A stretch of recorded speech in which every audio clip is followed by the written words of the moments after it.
Good evening, everybody, and welcome to another Sunday evening of Lemon's iRacing. We have some races lined up, as you might imagine, from it being called iRacing. This is a really good intro that I'm working on from No Notes. I'm Eric Root, everything bagel at 24 hours of Lemons. And like I said, this is Lemons, where we have no preparations for anything and just kind of roll with it. We are at Road Atlanta tonight for a couple of sprint races. Nothing too serious. Joining me in the booth tonight is my producer, Ryan Bauer. How are you doing, Ryan? Hey, I'm doing great, Eric. I hope you're having a good evening this evening. Here's a look from above at Road Atlanta. 12 turns tonight, 2.54 miles. Lots of excitement, and we wouldn't have it any other way. Also joining us this evening from Three Pedal Mafia are Mental, Chris, and Chrissy. So 3 out of 4. Is that right? Is that right? That's right. We're here. Hello. Glad you guys could be here tonight. Feels right. That feels good. Yes, 3 out of 4. Yeah. We have nothing else to do tonight, so this seemed like a fine way to spend time. So first up, we have a grab bag sprint. It looks like we've got 1987 NASCARs, Jettas, Solstices, and what am I forgetting? Two different kinds of Miatas. One in Class B and one in Class C. 2 cars per class. So top class is the 87 NASCARs, which are way faster than everything else, but can't turn or stop. It should be entertaining. It's great. In Class B, we have the diesel Jettas and the current MX-5 Cup car. And then the bottom class is the right-hand drive MX-5 Roadster, and the Slowstess as the cat on a Roomba in a shark costume joins us this evening. Good to see the cat out there, as he is every Does it have a name? Does his name change? Gerald. All things Because we had Gerald. we had Pierre when we did Gerald. Okay, great. We had Pierre who was did. when we did Le Mans. I wanted to That's ask, what is the plural of solstice? Solstice. Solstice. I mean, I say stolci, but I don't know Yeah. if that's real. I go with solstice. What do you guys think in chat? Plural of solstice. But In I think reality, solstice. It's slows or awfuls, but an awful or solstice. If you want to be super grammarian about it, it's solstices, since it's not a Latin root word or a Latin word. Oh. I guess. There you go. Oh, okay, good. Thanks for I don't think breaking it all down for GM us. ever expected to see more than one. No, they did. They expected them to sit on the dealership lots for about 8 months after the model year is over. So, Oh my, got a lot to talk about tonight. We got You plenty talk of time.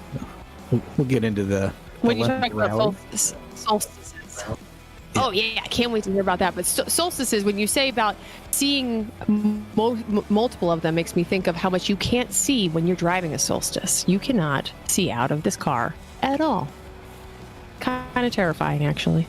Is it a tall Yeah. dashboard problem or And just the a small convertible doesn't make it actually much better, like with the top down. We're on board a solstice right now. It seems okay. it virtually isn't that bad? Right. Yeah, but even if you forward's okay, but when you look in the rear view, which you can see in this video, and you see how much there is, that's all you can see out of, especially in the convertible. That's all you can see. Dale goes yeeting by. And if you have a helmet, and yeah, you can't see much. Anybody catch the sponsor on the back of the Dale car there? I believe it said Lewd Wrench, which is excellent.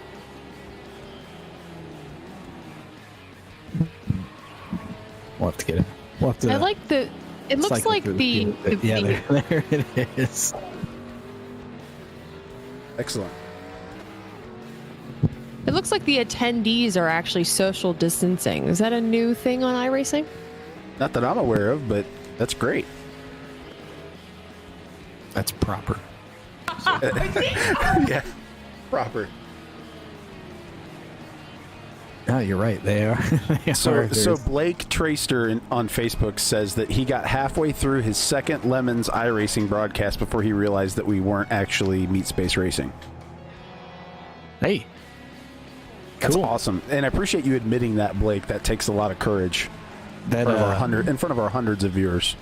that comment brought to you by Lewd Wrench. I'm sorry, Lewd Wrench. Also probably brought to you by Mad Dog 2020. Mad Dog 2020. Make sure you vote this November.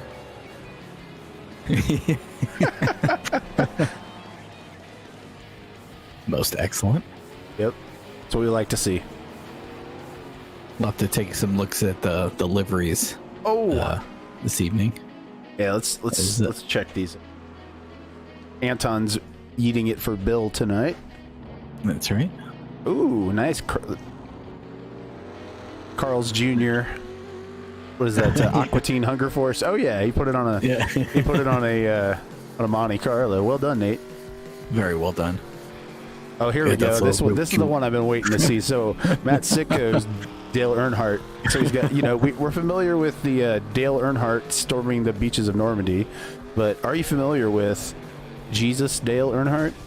Oh, we're through a wall. Well, I have a feeling he's going to reset. Hopefully, there we go. So we've got the Dale Earnhardt Jesus on the side, and then the South Park. I'm going to drive and go real fast and turn to the left sometimes. That's right. I like it. Very And well I only make left turns because if it's good enough for Dale, it's good enough for me. And it looks like Dale's mustache on the front of the car. That's great, Matt. Very well done. Oh yeah, and we got more stuff over here. Oh, there's a guy with the number 3 shaved into his back hair. That's great. And raise hail, praise Dale. Dale, yeah. Well done, Matt. That's pretty good. There's the VHS car that we saw last week as well. Most excellent, that one. Oh yeah. Maybe it was VHS, not Betamax, right? Yeah, it's like a. I would say it's more VHS than Betamax, but yeah, VHS HQ. There you go. Yeah, they got the slow play going. 6 hours, one tape, good stuff. Man, what was it? Your setting, like your EPLP. Yes, setting. SLP, Yeah. slow play. Yeah, I think it was EP when you would record extended play, maybe. Yeah, it had something to do with quality and then frame rates or something. I don't know. Nobody understood VCRs when I was a kid, so Yeah, I mean, it makes sense. Blake enjoying special brownies. That definitely makes for a more enjoyable experience viewing our broadcast. So cheers to you, Blake. I think any racing broadcast usually probably better. Yeah. with the brownies. Definitely endurance racing. Oh, got some yeeting going on from Matt Sitko over there. It's like Al Jones with some Iron City beer. Pittsburgh thing. A couple of Jettas, looks like. Need to zoom in these cameras. Let me do that. There we go. Yeah, buddy. This lap, these camera adjustments brought to you by Mad Dog 2020. There we go. Some kind of baby on the 20 car. Not sure what I'm looking at several crying babies. Great. Let's switch to that one. Whoops. there. Car 20. There it is. Peter Monin, looks like. Yeah.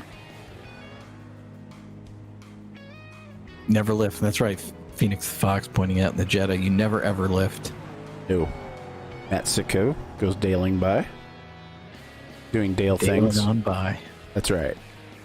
Into the overcast sunset we have this evening. That's right. Come Dale That away. brown RV there is parked in the fence. That was good. Best place I for like it. that one. Yeah. Doing it for Dale. Oh yeah. That's the actual number 3 car. Looks like. I think yes, Chunk from Goonies is on there crying too. That's awesome. Right on the rear, right by the rear tire. That's great. Crimea River. The God, what was that dog's name? The Hanna-Barbera dog. Oh God. That's gonna bother me too. Yeah, I can't remember. I'm almost done making these camera adjustments so that we. Droop. To my droopy dog. Yes, I believe so. Yeah. Most of the packets made it. You excited. Most of the packets made it to their destination. They're getting there. Yeah. A little bit of lag never hurt anybody. No. All right. Yeah. As somebody flashes out and smashes in the fence and dies. That's the way to do it. All right, so there we go. Get a look at Kevin Moebs. Nice. Akira. Nice. Yeah, Akira. Oh yeah. Yeah. That's good. Kevin's always got good pop culture references. Yes. I like the black and the red. The Doom car was most excellent. Absolutely. Yeah. Jay Becker, we're familiar with his. We saw Nate's as Nate goes off track for a little excursion. Randy Bish with the what's going on here?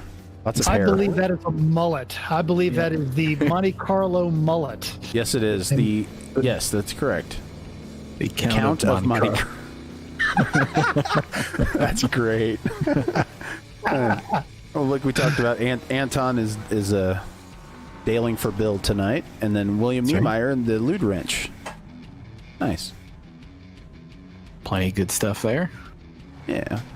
Take a look around at some of these other machines. We'll go through the Jettas and look at them. State of Illinois, Jesse White, Secretary of State. Okay. Illinois Tourist Association. Wow. When I thought I had moved 800 miles away to escape ever having to see that again, then I have to see it again. That's right. Go Bears. Go Bears. Yeah, the whole Chuck Swirsky super fans thing. I don't know if anybody realized that like Chuck Swirsky was a real person in Chicago. He was like a football he was on AM radio talking about the Bears. So the whole SNL skit of the super fans, was based around actual people in Chicago. Nice. I figured as hardcore as that was, there had to be like somebody that's like, there's this group of guys at this bar I go to every freaking week, and it's like that turned into that. So that's great. Yeah. You know what they need to do? They need to get rid of that defensive end. He's not doing anything, etc. Everybody at the bar knows how to manage a football team, Oh yeah. What is going on here? That's The Baltimoreans. Okay, cool. Yeah. Baltimoreans. Yeah, Nice. Their E36 Lemons car looks surprisingly similar to that. They've done a pretty good job of replicating it there. They have the Maryland flag on the hood of their Beamer as well. So that's pretty well done by Carl. Got Clinton Ford in a Ghostbusters. Ooh, I like the gold wheels Yes. and the off-center number. the donut there. Oh, he's even got the license plate on that one. Was it Ecto 1? Yeah. Check out the review. And he's got the Ghostbusters jumpsuit as well. Oh, Very nice. nicely done. Well done, Clinton Ford. Numbers are hard, by the way. Numbers are hard. Are you sure he's wearing a Ghostbuster jumpsuit? Because it looked like he was in his boxers. Yeah, it looked Might like have he was in been his suit, yeah. Yeah. Oh, Nice. excellent. Freiberg. Zoidberg. Why not? that is an excellent campaign slogan for 2020. Maybe Mad Dog needs a running mate. That's right. But that I could vote for Zoidberg and Mad Dog in 2020. Indeed. Bird Up for Life pointing out that the next Lemons race in Chicago should have a Super Bowl shuffle. That is an excellent idea. That is a great I'm idea. going to write that down. Yes. Well played, Bird Up for Life. Welcome the rest of Mental's packets to the broadcast. They appear to be arriving on time. This is iRacing Charlie Smith. And if you're interested in getting involved, you can check out isuckatracing.com. Has all the information. But yeah, this is iRacing Motorsports Simulator. And yeah, this is what we're choosing to do with it. Thank you for joining us. Have you gotten any more emails from No iRacing? no more emails. I think we're good. Everything's great. Yeah. Saw a Miata tripod right there behind the Flavortown car. It's like a toilet paper sponsored car behind the Guy Fieri one there.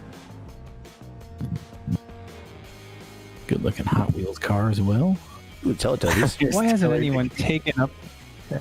Somebody should take up the mantle of the Mad Dog 2020. Really embrace it as their theme. I mean, I'm disappointed I have not seen that.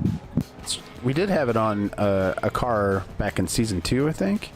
It's been a while. Yeah, I think so. At the beginning. Is that a 9-cat themed or? Hey. I don't know. no, okay. Sure. Oh, it's a horse. Never mind. Yeah. Yeah. Hi. Go with them. Oh, hey. Yeah. All right. I don't know if that's an insensitive joke. I always thought it was actually always particularly funny if my very effeminate gay friends told it.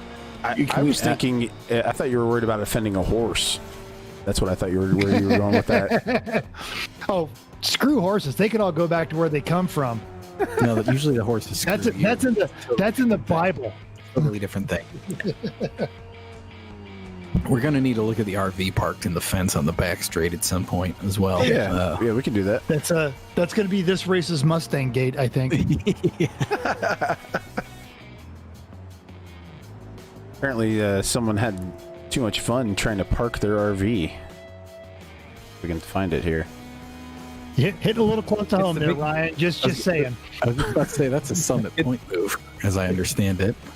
Yes, Phoenix, I've seen the Google Maps F1 memes. Those are pretty great.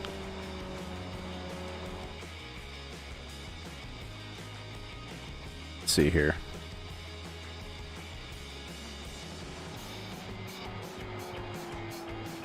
Matt Ferenczak, it's not just mental you're stuck with tonight. You got us too. Sorry, buddy. That's right, Guest Matt. commentary. Yeah, Matt, where have you been? Because the E1R, we've actually taken up residence. We're hoping for squatters' rights here after a couple of months. Sure. I'm not opposed to this. Frees me from doing it. We are in Where's Georgia. Where's the Yes. problem RV? I'm not seeing one here. Down here? Right there. He just passed it. Take a look. Is Yeah, on from that the angle. yeah on the exit coming out of under the first bridge. Yeah. I think that was it, right? One of these. It looks a lot like it, but I don't know if that's the one. It was definitely parked in a fence. Yes. Perhaps instead of actual emails from iRacing, they're listening to us and they're making adjustments on the fly. It's entirely possible there was an update since our last broadcast. Not that we're claiming we had anything to do with that, but maybe. Who can say? Yeah. We can confirm nor deny that statement. That's right. Dig that Hot Wheels livery as well. Nice. Looking good. And the Yeetios, of course. I like the Tim Richmond / Ken Schrader looking 25. If I can find it. It's an instance of someone. There it is. 28 with a 25. There we go. Yeah. Nice. Oh, that's Ryan Lewis. That's a legitimate race yeah. car driver. That's right. Oh, buddy. Yep. Looks like a real race driver.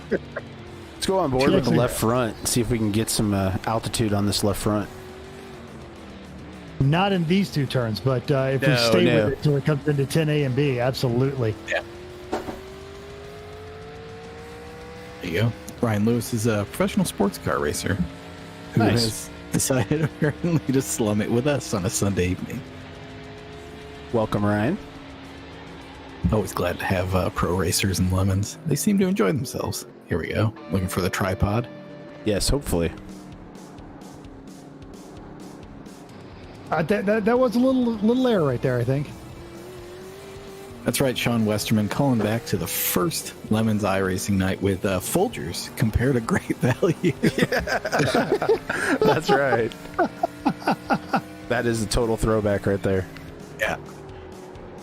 That was actually a theme of my my Oklahoma no. team. Oh, come on, Ryan. Save it.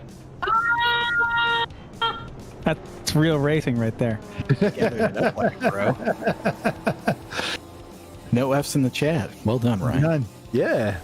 Unrequired. We now, what's funny is we know right now that Ray Maturi and that Miata is going, who's this idiot in front of you at 25? No idea what he's doing. God.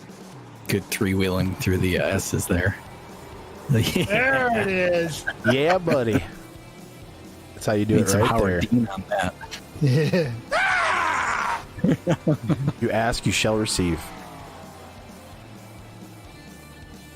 The team showed up on Saturday with a Hostess theme. This is the Honda Tape R, and so it was all done in duct tape. And then Saturday night, the team owner sold the team, and the next day the car was themed as the True Value lemon cake cream filled, dessert sponsored car instead of the Hostess Twinkie car. Great Value cakes of cup. Yeah, I remember that. That was a great theme. And as I recall, like, you guys had pointed out to whoever was judging that race, because there's like, oh, there's a new car here. That's weird. And yeah, we totally rethemed the car overnight, which is a great move, by the way. Yes, and then thought they'd never do it again because it took so much work. Yeah, I totally never have the energy on a Saturday night that I want to put into retheming the car. Like, after you fix everything that's hella broken and then get out of the hot tub, like, I've got no time left. And that's a real racer problem, because usually by the time you're in the hot tub, you're relaxed and you're not ready for any manual labor. You know what you could do, really, is paint the car however you want to paint it, and then put like tape over the numbers so people don't paint on the numbers, and then just leave rattle cans out. Except for all you're going to end up with is a bunch of dongs all over the car. I mean, that's Yes. pretty much That's a given. Pretty much. guarantee. Yeah. Yes. But And, you could have people repaint your car overnight. yes. Both of those themes were, in fact, every time that Honda has run, its theme is done entirely in duct tape, colored duct tape. There's no paint on the tape R. Oh, Oh my. Teletubbies going for a ride. They were made to spin because the Teletubbies are an affront to God. Hey, Eric, I think actually we're onto a good theme idea here. Next time somebody shows up in a cheaty car with no theme at all, they should have to just let the paddock theme their car. Ooh, I like that. That's it. Like the flat black That's E30. the RV. you know? Yeah. Yes. Yeah. So it's some douche nozzle with his E46 that with a wing on it and thinks it's all that. Like, okay, sure, you can have Class C, Class A, no laps. You just got to let the paddock do your theming. Yep. Here we go. That solves so many problems. And make them mask it off themselves. You tell them you've got to mask off your windows and you've got to mask off your number, and they'll be encouraged to do a good job, lest they have a giant, penis instead of a fig Newton across their windshield. There you go. Why not both? This spray paint is dangerous, but I do love penis. And Fig Newtons.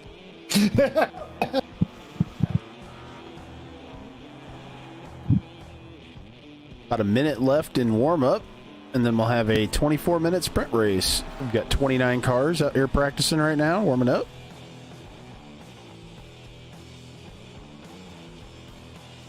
Actually, if Eric, that penalty may show up at the ridge here, but I feel like most people up in Washington State are going to be good. It's usually a pretty good crowd up there with well-themed cars. Yes. Mental, you've got to find some way to con somebody into letting you take a couple laps out of the ridge, because that is a fun track. I really like that one. If only I had the car for it. Oh, wait a minute. Ha ha ha. That's a great idea, and I'm totally going to try that. You're going to be going about 150 at the end of the straight, just be careful. The best thing that ever happened at the Ridge was these guys who bought an E36 M3 that some drift kid had. I don't know how, but it had like 620 gears in the rear end. So and at the Ridge, he was there, where the front straight is literally a half mile long. So by the time he got to the start-finish line, he was on the limiter at like 90. just all the way down the straight, just for a quarter mile on the limiter. It was like, you will never believe that the engine blew the hell up. But yeah, well, especially considering he got it from a drifter, and that's how that engine probably lived its very short, miserable life. Phineas the Fox, has there ever been a furry-themed Lemons? I don't know if there's been a furry-themed car, but we have a furry-themed driver who's not only at every Lemons race, but he's all over the internet, and that'd be Soggy. And if there has been one, that doesn't mean that there shouldn't be more. Just exactly. You can never have enough furries. And the creepier the furries, the better. Really.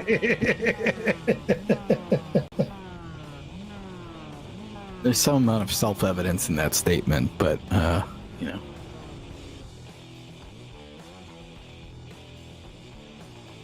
Hey, look, we're on the grid. This weekend Look at that. This weekend we pulled the Citroen out of hibernation and tried to get it running again and failed. But it reminded us of how much fun that creepy ass theme was that we did. So other people should do just disturbing, not disturbing, but just themes that make other people really pretty uncomfortable, as long as it's not racist or anything like that. Yeah.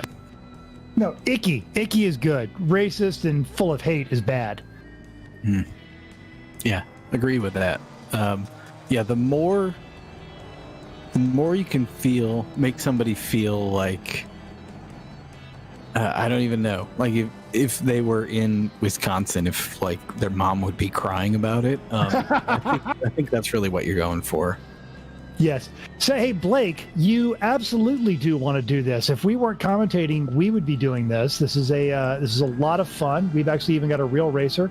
If you have an iRacing setup, you need to go to isuckatracing.com. Check out the rules. In fact, heck, you might even be able to get into some of the later races tonight because we got 2 more after this. That's right. So we have this race, which is kind of a fairly normal ABC class race. After this, we have the Freedom classes, which is the Silverado NASCAR, the Street Stock, like second gen Camaro, and the Legends car, all in one race. And then after that, we have what we call the Gladiator race, which is no rules, no real any officiating at all, and it is Pro 2 light, lifted like off-road trucks and street stocks. So it's pretty wild. That one will be a good time. It's actually all a good time, mostly because we don't take any of this terribly seriously, hence the strange mix of cars on the track. That's right. I'm happy to see the Silverado pace car tonight. That's Georgia right there. Is it? It looks. I think it's a 2500. I really think it's like a Super Duty. It could be a 1500. I did say duty.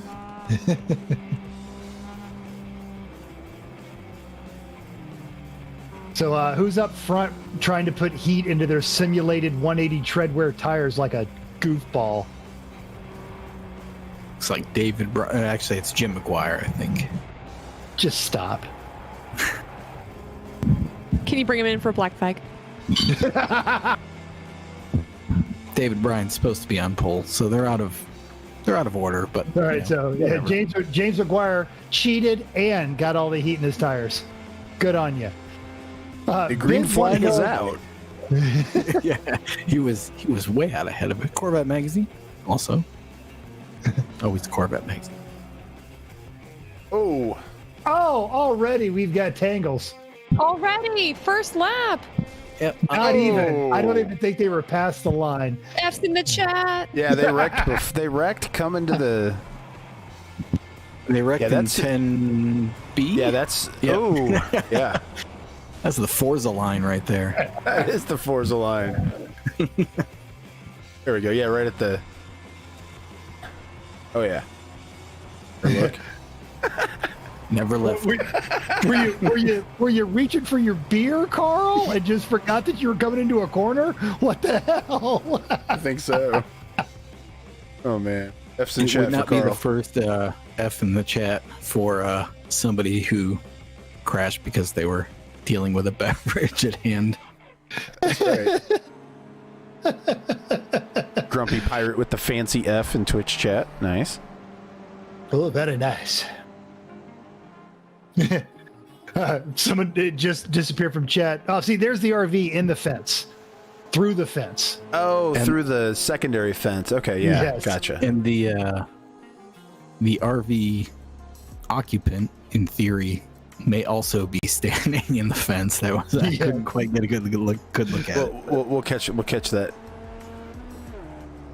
Someone in the chat noted that he didn't just send it; he put a stamp on it first. Oh God, all of the Now I dailing get it. going on right here. That's a good zinger. Yep.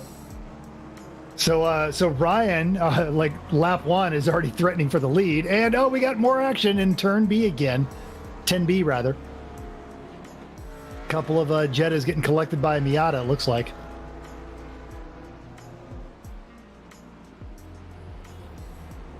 I bet we see some three-wheeled action as he takes that right-hander into 3.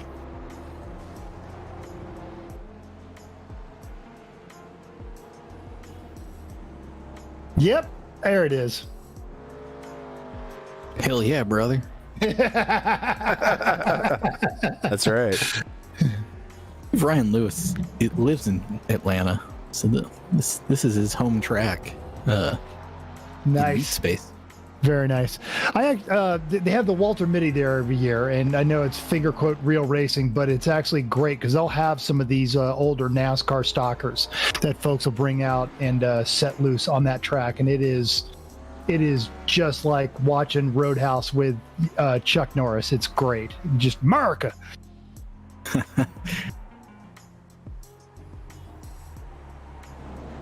Put on your bingo card. Mental references an 80s movie. We need a Swayze bingo be card. with you. We do need a bingo card. Oh, F's in the chat for Bill Niemeyer. That was a good dumping right there. Where's that? Oh, it's turn 6 down the big hill. Oh, yep, just a little tappy tap. All right.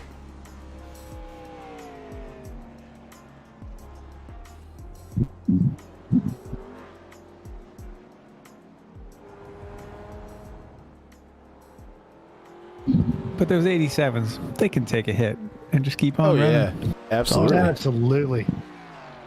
It's not quite as invincible as the Legend. Like the Legend can bounce off stuff, roll over, and keep driving. Like, no problem.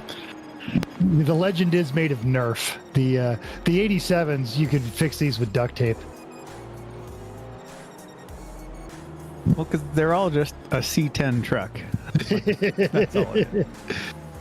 I know Patrick Swayze was in Roadhouse. Ben, you do not want to get into this with me. It's like watching Roadhouse with Chuck Norris because Patrick Swayze is in Roadhouse with Sam Elliott. Come on, man. I'm talking there we go. America here. So do you mean you're watching it like sitting next to Chuck Norris? Like, hey, Chuck, what's up? You want to watch a movie? Exactly. And what is Chuck Norris going to say? Can we watch Roadhouse? Because it's America. F's in the chat for the Yeetios there. As he almost, that's as close as you can get to almost a double death. Clang. Oh.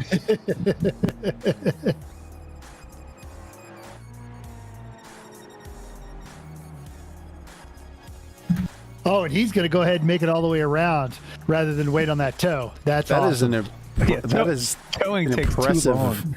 amount of damage. Wow. Yeah.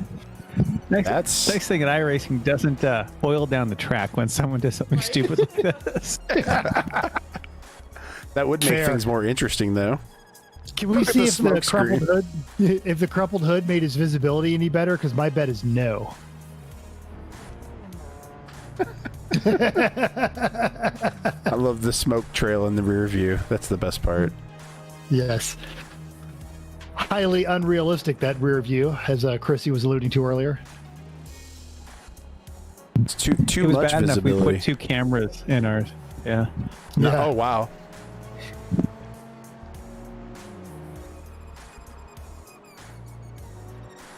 Whoa, that's a full send for the Jetta coming into the corners.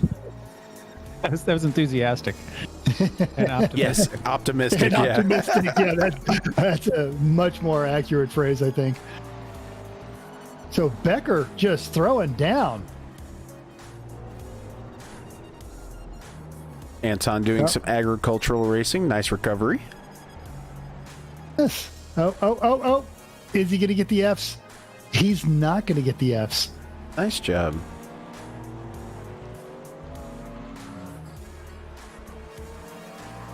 Yeah, you can lose your motor.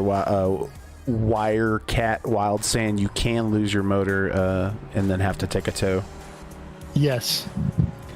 Happens to our good friend Jeff, who we've had here as commentator many times. He had the hardest time figuring out which paddle was up and which paddle was down. So he was A lot of blowing money motors shifting. every race Nice. we had. Yeah. Money shifts. Those are great. Much more amusing in iRacing than in the real world. That's one of the areas where iRacing is superior. Is blowing your motor makes you chuckle instead of cry. That's right. We see Alan Evans going for a ride at the end of the straight there before the chicane. Looks like he lifted, and first rule of Jettas. Come on, man. Yeah, he's new around here apparently.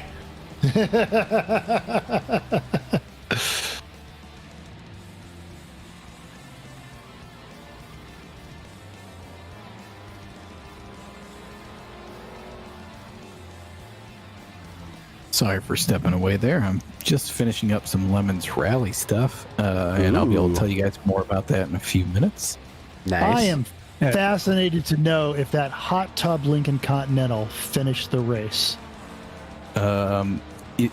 did. Sorry, finish the rally. Unfortunately, we can't do an award ceremony because of the coronavirus at the moment. So there is no like finish line. There's just a last checkpoint, and they have made it to the last checkpoint. Yes. Nice. That is wonderful. I'm interested in logistics. Like, how do they seal the steering column and pedals and like stuff like that? We will get into that. Judge Phil may be joining us later on. He has seen the car in person. I have not, so he may have more details on that. I'm gonna step away for just a minute. I'll be right back, guys. Nice. Talk amongst yourselves. Oh, Ryan Lewis. Oh no, Ryan! Also, Jim Wright going around. Looks like that was two separate instances, but yeah. Yep. Sean in chat is saying about rain in Georgia. I'm wondering, why haven't we had one of these races in the snow yet? Like, you can do that, right? I don't think that snow is a choice, but yeah. We raced at Road Atlanta. We had a Zenith on the Civic, and I had to stay on the snow line because it was better than the ice line. There you go. And I still blame you guys for that, because you were asking, hey, should we come down there in December? I'm like, oh, it's fantastic. You'll be freezing in Pennsylvania. And for the first time in 20 years, it snowed in December in Georgia. And I said, no, it's an aberration. It never happens. Next year, same exact thing. Wow. It was so bad, we had to put tinfoil over our oil cooler and 90% of our radiator because the temperature gauges wouldn't come off the pegs on the bottom. Yikes. Yikes. It was, and we of course brought the hot, well, I say we brought the hot tub. At the time I was living there. Dicing it up with the, what were you thinking with the Miata trying to push an 87 around? Come on. They've got more tire than you've got car. And they take a hit real well because it's Monte Carlo. So But that's a good Monte Carlo kind of pass right there. Thank you for the follow, Carl. Yeah, apparently he was trying to create an off-track excursion to avoid the Miata, and that created a back-on-track excursion, which resulted in the contact that we saw. So, F's in chat for Will Niemeyer. Yeah. That was like that Jersey a couple of years ago when the guy in the BMW decided to pass the Focus just in the grass next to him and then collected him entirely and sent him into the wall. It was sad. This is funny because it's an iRacing 87 Monte Carlo. No repair bills there. Right, exactly. Right. And it looks like that Monte Carlo is not afraid of a little contact already. I mean, how many, at this point, all 87 Monte Carlos that exist in life are like they're either the Monte Carlo SS in somebody's garage that gets rubbed with a diaper or that's going to get restored one day, or they look like that one. They look like that one.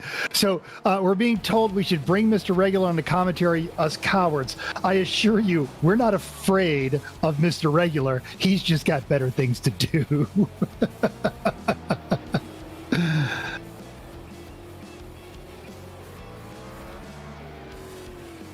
I'm guessing I should know who that Can is. we black flag Nate Chauvin just for good measure because he wins too much? He really, yeah. Well, I think Ryan's gonna put a hurting on him this time around. It's the regular car reviews. I shouldn't actually know his real name, but his online moniker is Mr. Regular. Ike, thank you. Yes, he's local to you guys. Brian. Yeah, and we've had him on our show. Mental. Remember that? On our show when we had him? Yeah. I didn't know you guys had him on your show. I don't our show.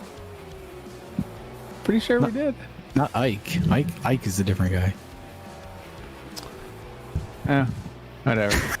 Brian Lewis started in 23rd. Ben. 23rd, Ben.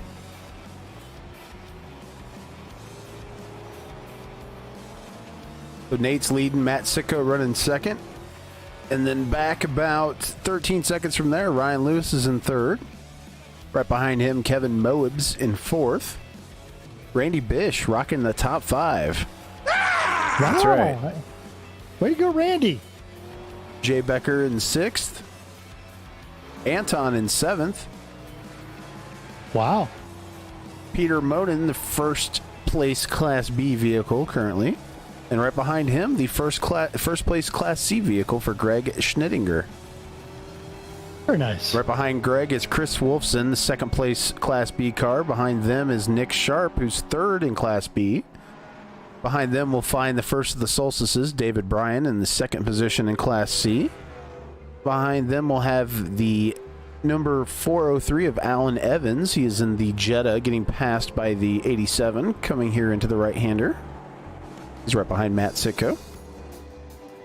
And then we will see Tyler DeCusi running in third place in Class C.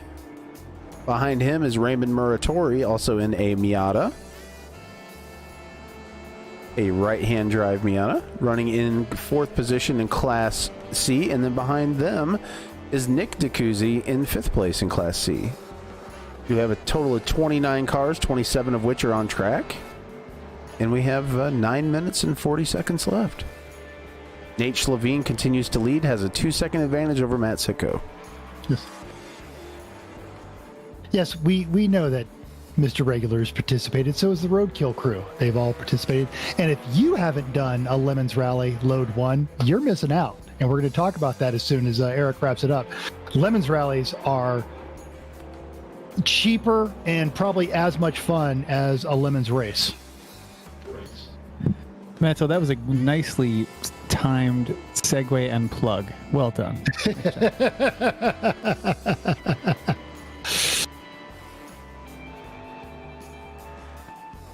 So if I'm not mistaken, that number 3 car that's chasing Nathan here is a Thunderbird done up. There it is. Yes, it's done in Dale livery with Dale storming the beaches at Normandy. What is on his hood? The hood is if turning left is good enough for Dale, it's good enough for me. That's right. But on the other side, I think Jesus is there on the passenger side. Jesus is that's his co-pilot. Jesus as Dale. It's Dale. Jesus, got it. And then, of course, Dale Earnhardt storming the beaches of Normandy in his black number 3. Which is a little inaccurate because I think he stormed the beaches in the Wrangler number 3. That checks out. We don't want to get up in everybody's history on this one. That is good form to point out that is the Thunderbird, though, which I think looks more like a Lumina, so it works out. Yes, a lot going on there for the Matt Sitko. Good sense of humor. All right, Ryan's worked his way back up to third after that little spin out. Nice counter steer just to get it out of 12. Nice. He is 14 seconds back. Too hot into turn 1. Commentator's curse. Curse of the IndyCar video. Yep. Very nice. I do still love the in-car that you're doing for these 87s. It is just so period accurate.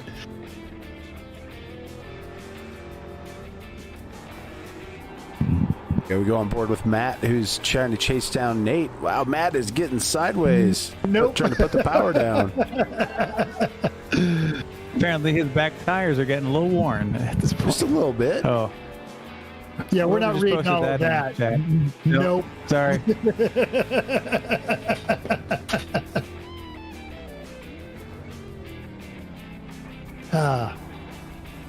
Saw something. The tail end of it says car with the best soundtrack gets the crash bonus. And if it's not 9Cat, it's not the best soundtrack. The Alfa Romeos that run I don't mind being passed by them because that's true. Very nice to hear. It's certainly nothing that we own. All of our cars sound annoying.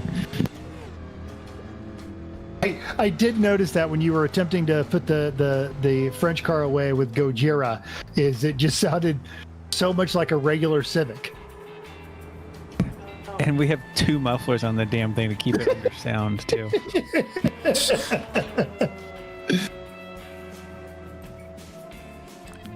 Do you VTech, bro? I wasn't even hitting VTEC, yo. Come on. He does VTEC actually. That's great. it's got a slight engine swap in it. A bit. Although then our other car, we've had 05 Acura NSX. The license plate is VTEC, yo. Nice. That's fun. I can get behind that. Oh, very, very few people actually get it. Oh, hey, nice extra wide line through there. Nice job. Right. Yeah. Have to get the rake out. 1 out of every 200 people that get the VTEC yo plate. It's fun. It's good. It's good. Have not seen a Corvette magazine livery in a while. If we've ever seen one. Tetanus Racing didn't do a Corvette livery, but they showed up and they all had Corvette flags, and they were just standing next to the track waving these giant Corvette flags, screaming Corvette magazine. So Stunt Granny, the founders of this particular series in Meat Space, both were writers for Corvette magazine. So Jay Lamb and Nick DePon. And while they aren't ashamed of it, it is not what they consider the high point of their career, but they so we love it. It actually, and their working there is what founded the whole concept of lemons. And so that's why whenever you just get a chance, just look at them and go, Corvette! Woo! Yeah. Also, should point out that today is Associate Perp Nick Pond's birthday. So happy birthday, Aw. Nick. Is he 20 yet? Happy birthday, Nick. He's 20 yet. He'll get to shave soon. Don't worry. Yeah. Yeah, the Stranger Danger livery, man, that is a great pull from Lemon's video from Kansas last year, where we found the Stranger Danger video where it was a dude in a C4 Corvette trying to pick up a 9-year-old boy at a playground. There we go. That's cringeworthy. I should point out that was a piece of weird, like, public service announcement that we chopped into our video to describe C4 owners. Randy Bish getting double doses of the commentator's curse there.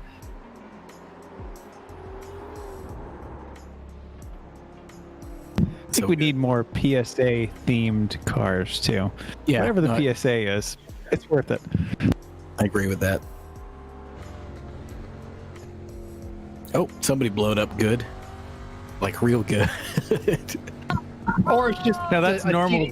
Yeah, normal. Yeah, TD. normal diesel emissions right there. Yeah, he's not in the emissions testing mode. So I'm rolling coal. All right. Oh, I mean, it looks like there's a fire at the end of the street. That's legit.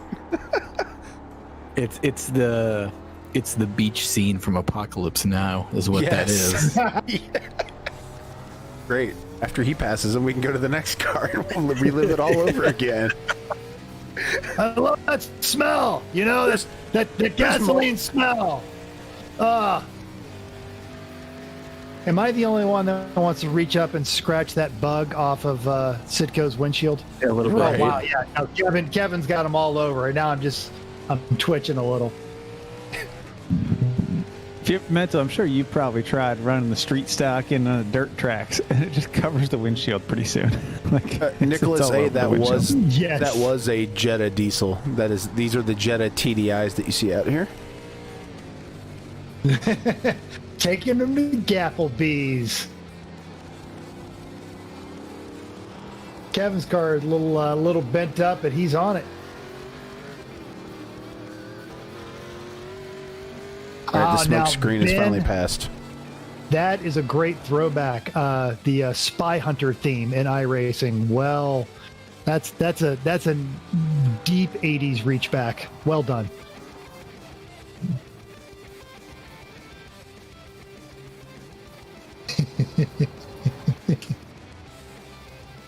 Yeah, you can. There are tear-offs, but you have to pit to get a tear-off. So these being sprint races, you won't see pit stops unless the driver has to get a tow typically.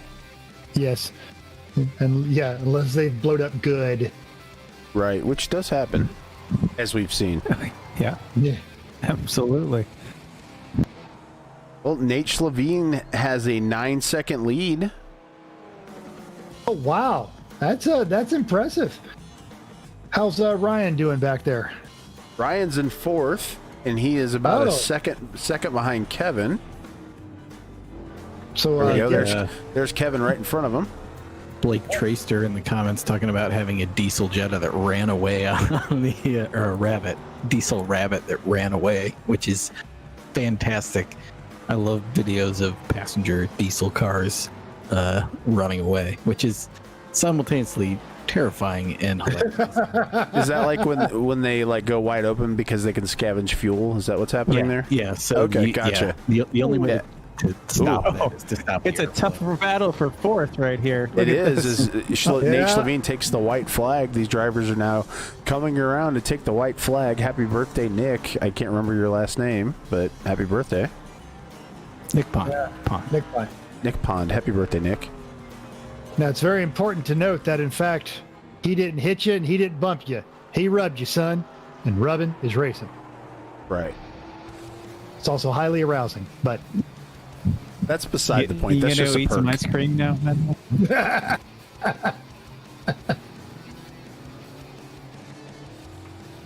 And Nate has stretched it out to full 12 seconds now. Nate working his way down the straight. how fast is he going? 167 million. miles an hour. Very nice. Yeah, Very nice. 167 before we get on the brakes. Right. Matt Sicko had to lift to not die. He hits 158. All right, let's see what Ryan Lewis can do. Oh, Ryan wants it. Hammer down. It takes a long time for these things to haul themselves down from speed. Like, you got to plan well in advance. Indeed. 165.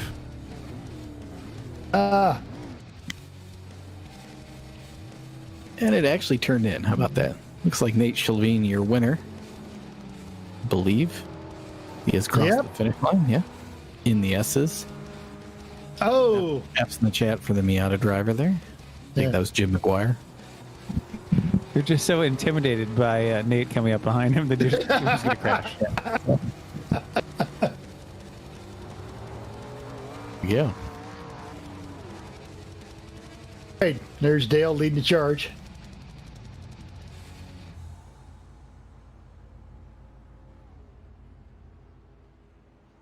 All right, so where do we think the crash fest is going to happen this time? Getting right over here. Right there. Yep. Fly over. Let's fly over here, and we're going to join these fans That's in the where it's stands. been Right here. when, yeah. When we've done Road Atlanta before, that's where it's been. Yes, Because, you know, you got to get your good run up down the hill. good speed. Yeah. We all worry about crashing at that turn. No, not that one. What's the one at the bottom of the hill? 12. Yes, Yeah. It's always the pucker corner. Look how excited that crowd is. That one guy's got his arms permanently broken and up. I believe the person in like- front of us in the red blouse is just checking their watch. Checking Oh, phone. that was a great scratch. Great Yeah. crash. A lot of spin right there. That's a Georgia kind of social distancing they're doing right there. Right next to each other. Wow. It's working really well. They should keep doing it. Yeah, in their defense, the governor, 3 weeks into the actual quarantine, didn't realize that it could be transmitted via air. Nice. What?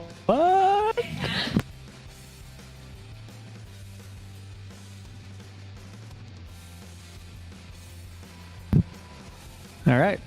Whenever anyone else gets here, come on. I'll get here eventually. Okay, so the Miata's like, all right, screw you guys. I'm going to go back and find somebody to crash. Now this something happened. Okay. Oh, speaking of, there's a Corvette magazine getting up on two Very wheels. nice. I I don't think a Miata crash, can but handle that good. that's impressive. That Lots of is. side bite. Look at that.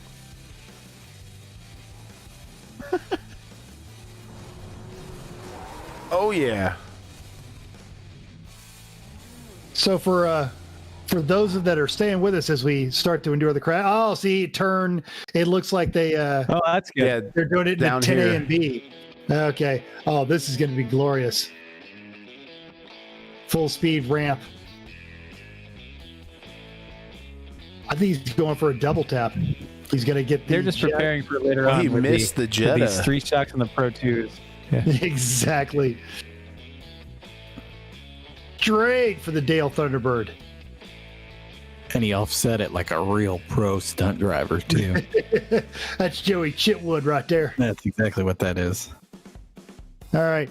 For those that as we check out the Crash Fest here, stick around because this next one is going to be awesome. I believe, Eric, you've titled this the categories Freedom 1, which is the Legacy NASCAR Silverado, Freedom 2, which is the Street Stock, and Freedom 3, which is the Legends. So this is going to be awesome. Damn. That Miata did a nice triple sow car quadruple endo. That was good. What was happening there? Oh my God! Look at that absolute bedlam with the smoking Miata in the middle of it. It's almost like a Formula Drift weekend at Road Atlanta. Everyone's in that little hook. But he bounced. Never lift. Never lift. Oh wow. That purple Solstice just missed everybody but bounced off the wall like Well a done, rubber Carl. ball. Carl, that was Oh, amazing. Carl, it's broken. Oh no. Oh, he's Alex Levinson. Dude, that is terrifying when those 87s come flying in. At Just listening.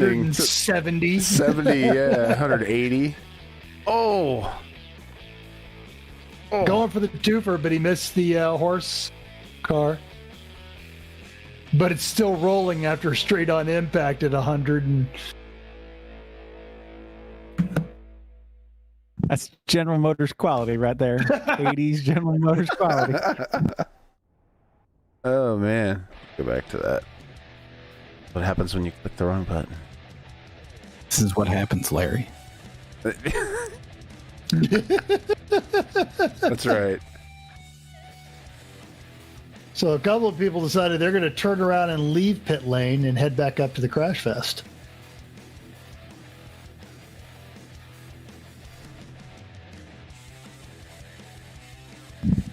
I don't know that they're going to make it because I think you get kicked out if you go. Stunt Yeah. Granny, Stunt Granny pointing out the gold medal goes to Applegate. That was the Carrie Strug moment of Lemons right there.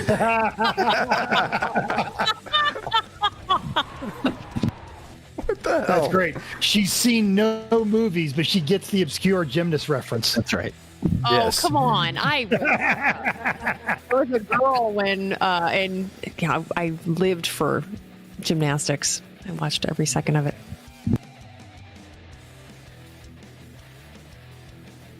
Another You can't watch Miata. that clip without Lee Greenwood playing, though. I'm pretty sure. I think that's against the law if you don't have that combo.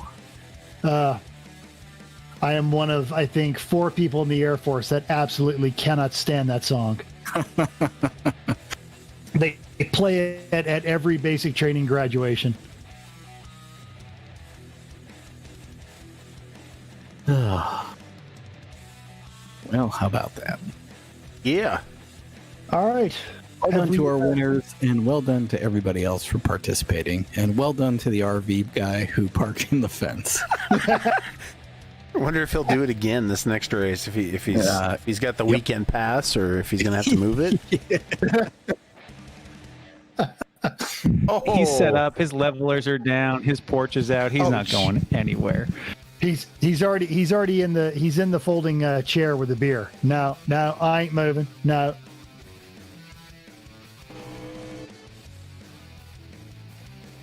So, gonna dodge the Jetta, go full tilt into.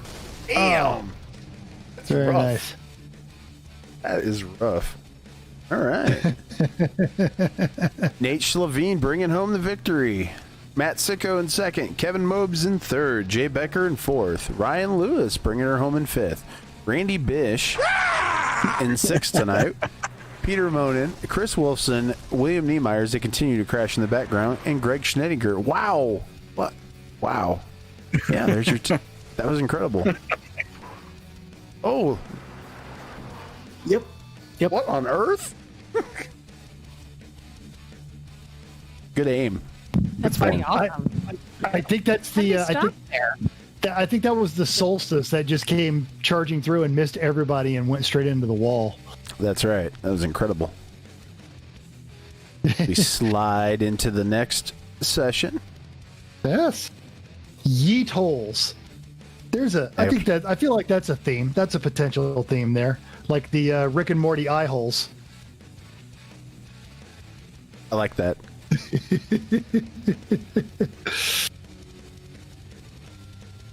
Is there a fan Discord where I can crap post and goofy cars I find for sale in North New Jersey? Yes, it's called Facebook Marketplace. As someone currently looking for a new car, I appreciate that reference. You're actually trying to seriously shop for something. It's the most useless tool in the world. Fine. I have a friend who's trying to get rid of in Oklahoma, which I know you travel down there occasionally. He's trying to get rid of an old SC 400. He'll make you a deal. Oh man, do I have enough rap sheet for that car? Yeah, you might need to go ahead and get yourself busted for meth at least twice.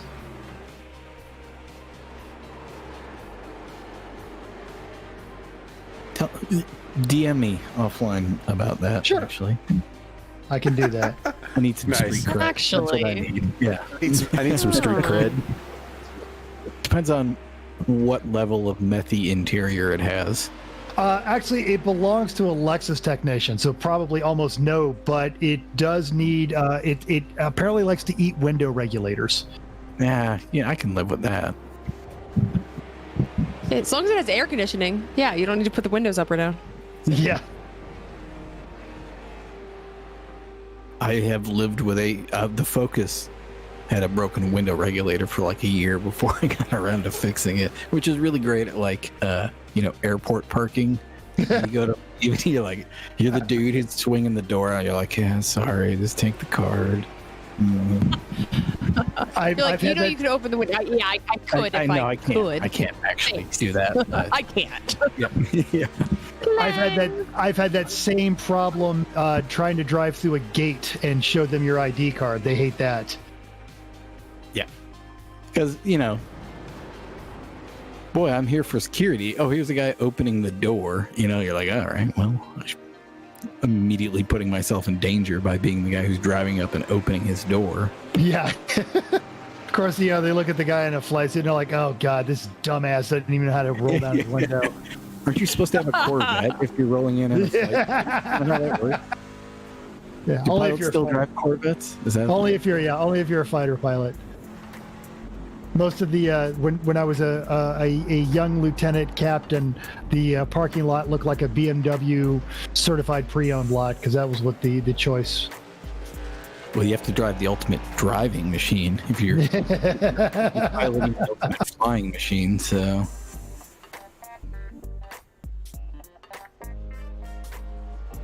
slight F in the chat for that one. Not even an F. That was a kiss. Ooh, I like that. I like the Mario look on there. Nicely done, Nate.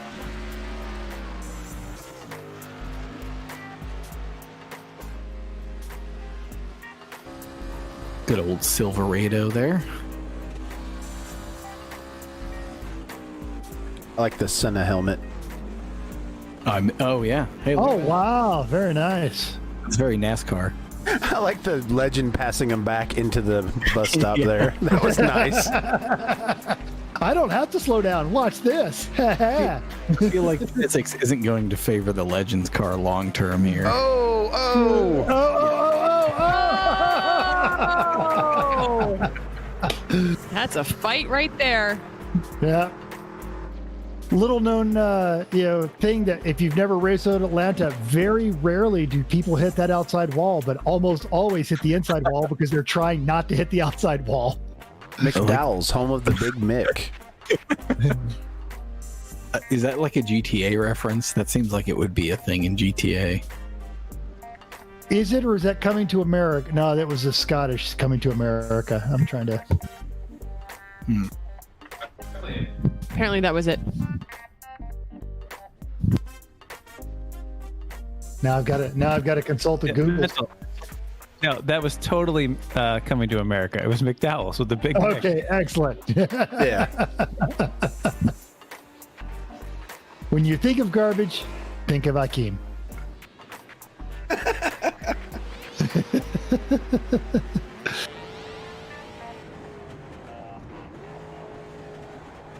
Hey, it's like Peter's in the street stock, the Mr. Meeseeks street stock again. Look at me, Mr. Meeseeks.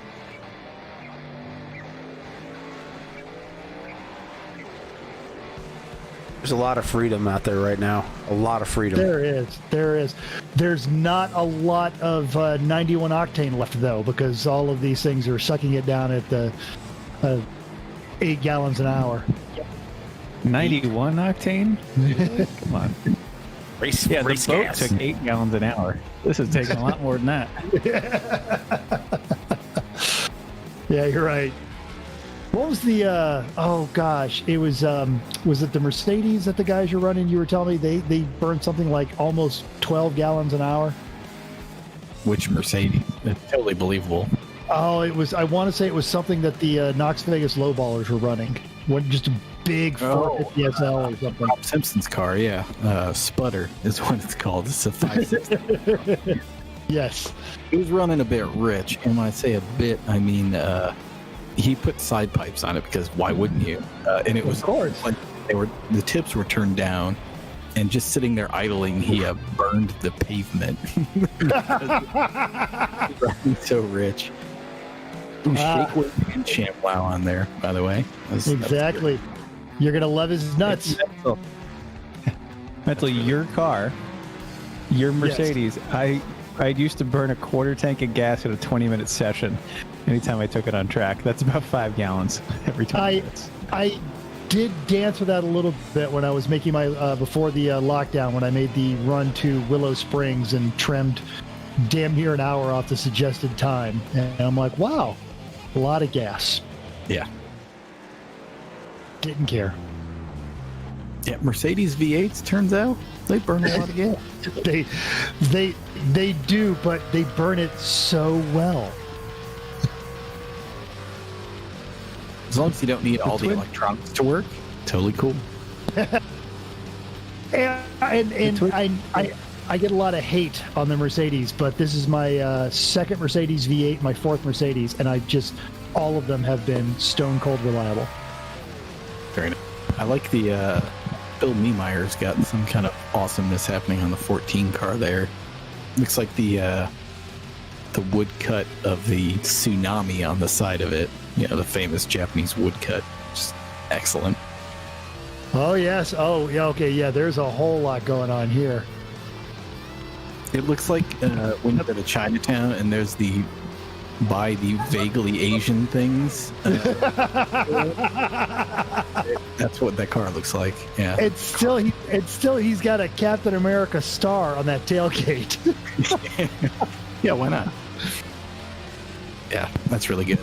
I don't know what Nothing says Yeah. like a NASCAR Silverado.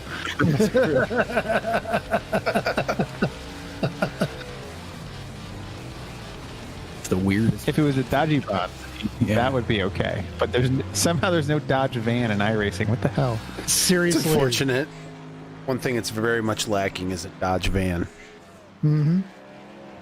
I want to see that before I see a Dodge Dynasty. Should point out the Silverado here in Freedom 1 class, being chased by the street stock Camaro there in the Freedom 2 class, and the Legends cars in Freedom 3, wherever the Legends may or may not be. There was a couple of them. Looks like Anton in the 544. Got some sweet Clean toe, forward. front toe going on in that thing. He's got the wheel cranked to the right, going down the straightaway. Can we go back to that Legends? Because it looks like Johnny Cash is expressing his distaste for the classing of the Legends cars. That's right. It should get a look at it right here on the backside. Oh, Toes not really playing to Anton's favor there. There we go. Glimpse of it. every time. Yeah. There it is. Boy, the trunk on those, trunk panel, whatever you call that, is a perfect canvas, really. Absolutely. I'm a fan of things happening here. Like a tailgate on the Silverado. That's right. That's a great camp. In Yes. real life, you see all kinds of wonderful things on there, like eagles shooting machine guns and stuff. Because that's America.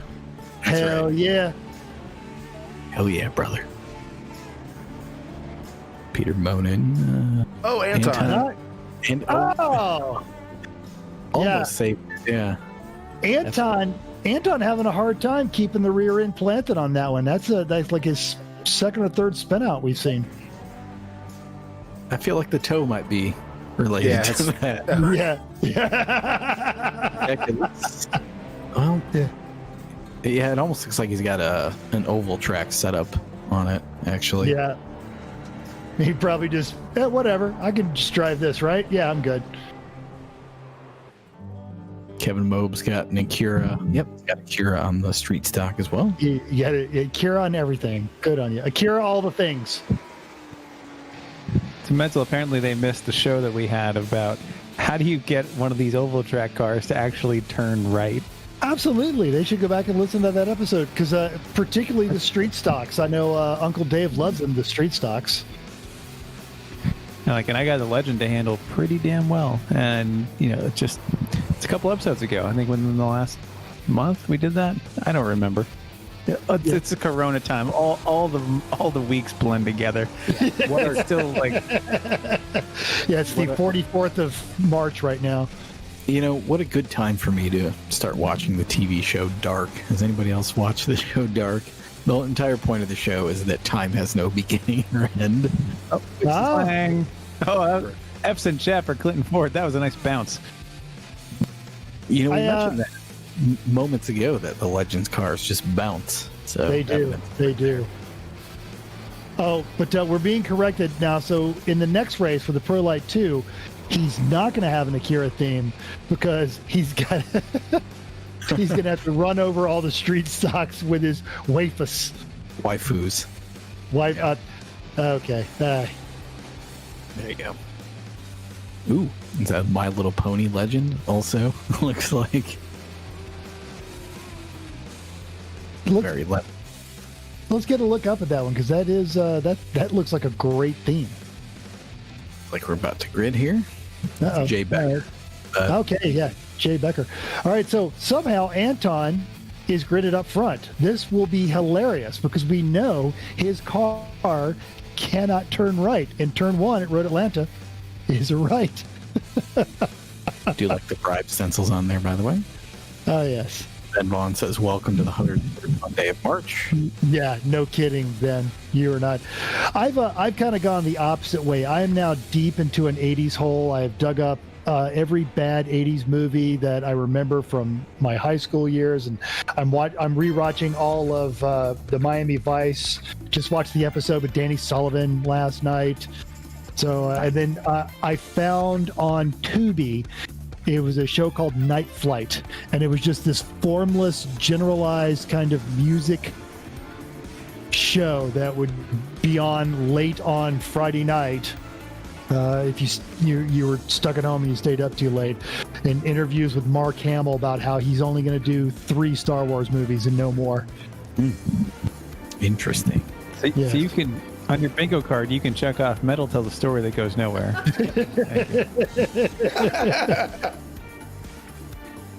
Story that goes to nowhere starts right here. And stays here for So 3 hours. Basically. even bets on whether or not Anton's going to make the full pace lap? Oh, it'll be fine. Everything's fine. It's probably fine. That's right. Yeah, that toe's a little off. Patrick McNeely asking if you've watched the final countdown. You know, Oh, of course, yeah. aircraft carrier moving. Yeah, they go back just before the attack on Pearl Harbor. Brilliant film, made for TV, so the special effects are top notch. You know, brilliant film and made for TV is just like saying the exact same thing usually. Especially in the 80s. Yeah. Yeah, totally. Yes, praise Bob. Yes. It's ever caught night flight. It's worth a look at on I think it's on Amazon or Tubi. It's liquid television without all the structure of liquid television, and some rock interviews thrown in for good measure, like Johnny Rotten and the Sex Pistols manager basically arguing over interviews about who was a bigger wanker. Boy, man, him and Malcolm Gladwell. Is that right? Yes, actually, yes. Mhm. Boy, that is a toss up for the ages, right? You might even call it a tosser up. That's my joke. I'm going out on a high note. See you guys later. All right. So we're going to see the lead car duck down, and we're going to see if Anton can get through turn one and not wad up all the cars behind him. It'll be fine. Ye of little faith. Oh, and they have already, there goes the My Little Pony, making his move early. Man, look at the Legends car. Let's go. Man, Mental, none of us are as excitable as, like, we watched the Formula One race this morning, and the guy, he's talking like this for the entire first lap. Oh, and look, the My Little Pony car makes a move on Anton. Oh, but he cannot catch Nick Sharp. Oh, and 3 wide going to turn 4. What are they going to do? Yeah, this isn't that exciting. Well, but that's part of that, because I watched F1 the way that reasonable people should, which is I watched the first 2 laps and I watched the last 2 laps, and it turns out that I missed absolutely nothing, and I saw everything that happened in that race. Incredible. Yeah. You missed this. Well, is he going for the medium tires or the soft tires? What's the strategy here? Oh, Clang. savage. I'm with you on that one. And when I lived in Colorado, it was Walker and Whittam of the World Superbike, and one guy was just the most Ben Stein deadpan, and the other one was exactly the same. He was the Simpsons soccer announcer. Oh my God! Oh, they're coming into the corner. Yes, normally you're going to see them lean the bikes into the corner. That's how they get around those corners. Yeah, it's called cornering. Super Mario Kart. All right, nicely, good theme on that one. Already into the lead, Nate Schlavine.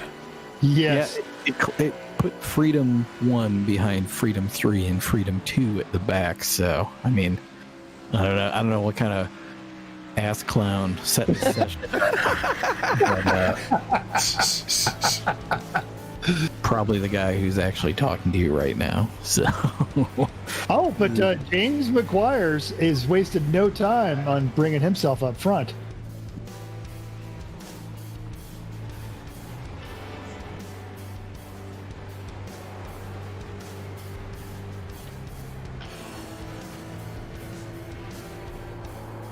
All right. Go on board with Matt Sitko. And his helmet is a Mr. Meeseeks helmet. That's impressive. Nice. I like the commitment to the theme when people do that. That's good. Yes. Anton on the beach. Anton in the sand trap over there in turn 5. To the surprise of... He made it further than you thought, Mental. He absolutely did. You are correct. It's probably because that Legend doesn't have a GM V6 in it. If it did, it'd be all good. All right, Ray Mattori getting through somebody splashing water on his windshield, so he'll recover there and get rolling. Never gonna let that joke go, Raymond. Ever. He was blinded. It's serious.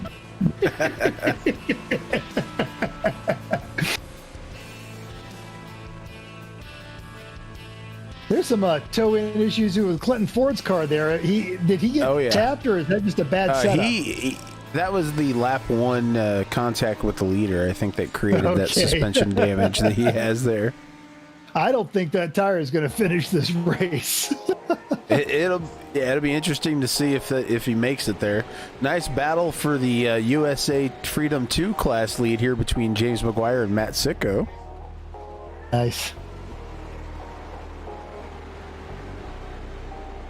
Nate has about a 2-second lead over Santiago for the pick 'em up truck class lead, overall lead right now. Very nice. So this is the best battle on the track. You were saying? Yeah. Well, I was going to say, both McGuire and Sitko have demonstrated a lot of competence in these street stocks. They are both good. And, and he puts them into the beach. They both get it wrong.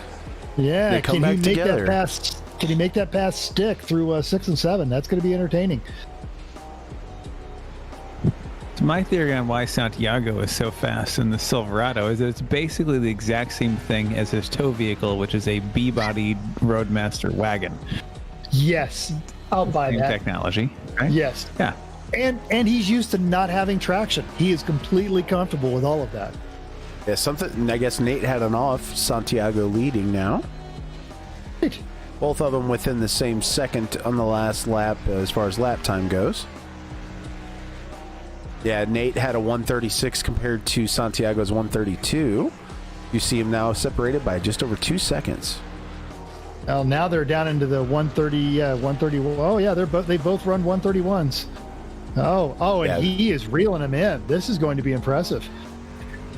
Does anyone remember what the 87s were running in the last race for lap times? I'm just curious how the new Silverados compare to the 87s. You know, I'll take a look while we're sitting here watching Nate try to reel in Santiago. I'll pull up the results from the last race. Yeah. Someone pointed out in chat early on that these Silverado, the legacy trucks, are wonderful to have on the track when you're not driving one because they punch such a huge hole in the air and they make great drafting partners. Jokes aside, I think that's going to come into play on this back straightaway. If you can tuck up behind somebody, you're going to get that push from a draft. So, Chris, Ryan Lewis is fast. Sorry. Go ahead. I was just going to say, Ryan Lewis's fastest lap was a 130 flat.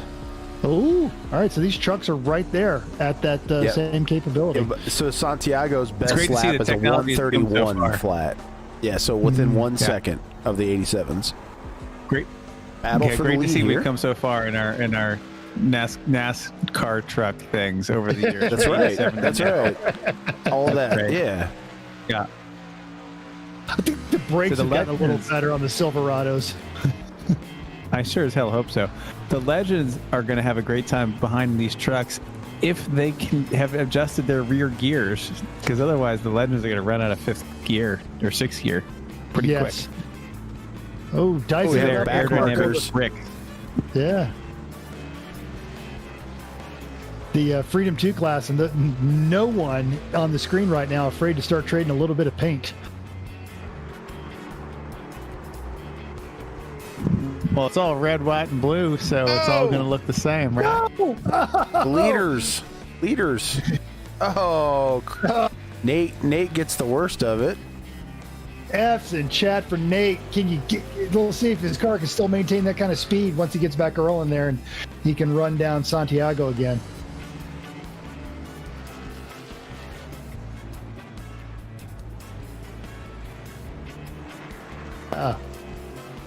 Generally, two really good iRaces. We were threatening to bring Nathan in last time on a black flag just on the premise that we're tired of him winning.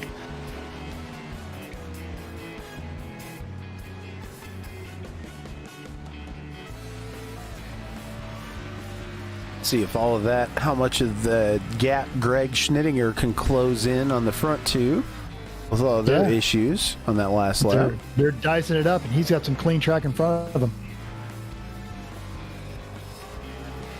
Right. Yeah, Nate's looking pretty tore up there. Looks like he's going to keep digging.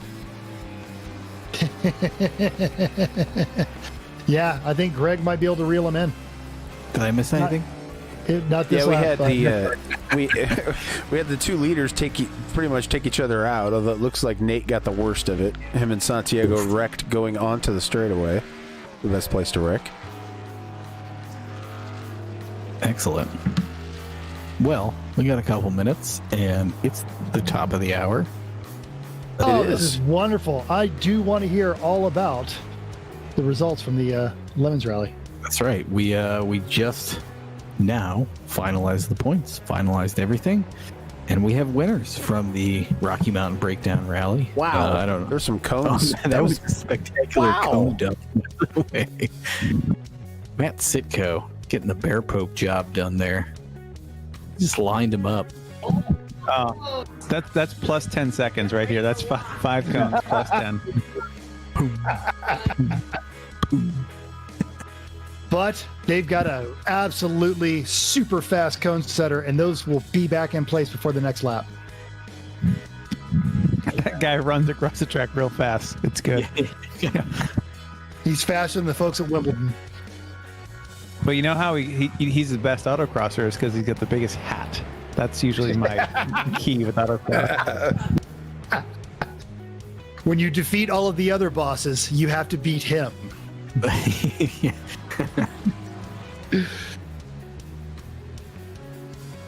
The only way to defeat him, by the way, is to hit the cone and have it jump straight up, but land back in the box. That's the secret move. Yes. Even touching it. I do remember working the course once at an autocross and seeing, a Volkswagen that tend to three-wheel around corners, and it lifted its wheel over the base of the cone and then landed on the other side. I said, well, that's well done. Well done, sir. That's a pro move, I gotta say. Yeah. The fire hydrant salute. That was the dream of everyone who autocrossed a GTI, including me. Good race here, by the way. Don't say that very often. Oh, little contact. Saves it. Hanging up to it, yeah. So to the rally. We should talk about the rally a little bit. So And when we're done, we're going to retheme that number 24 car because it's lame. that's right. I think it was a last minute thing. Yeah. That guy emailed me. They're the first ones that get the paddock themes your car penalty. That's right. That's right. Down. He's about to be moosh slonged. We need to get a moosh long for all the cars so Ryan can throw it on there when somebody's nothing.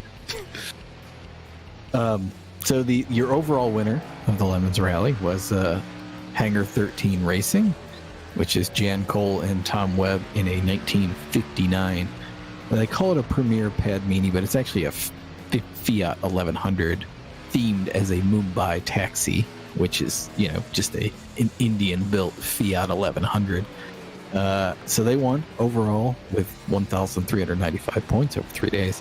And they came with a strong car, but I did the Texas Rally with them in the first gen GTI, and they do not play around. They go for a lot of great points. Yeah. It was. And Jan is serious. I gave them 10 points for every time they posted a photo of Tom working on the car and got like 300. Because they're just constantly, it caught on fire on the way to registration. So, that tells you everything you need to know about it. And she lives in Denver, so it wasn't even that far of a drive. Well, the funny story about that car is that they accidentally bought it. Did I tell you guys this story? Because it's really good. You did, but I bet everyone on this broadcast would love to hear it.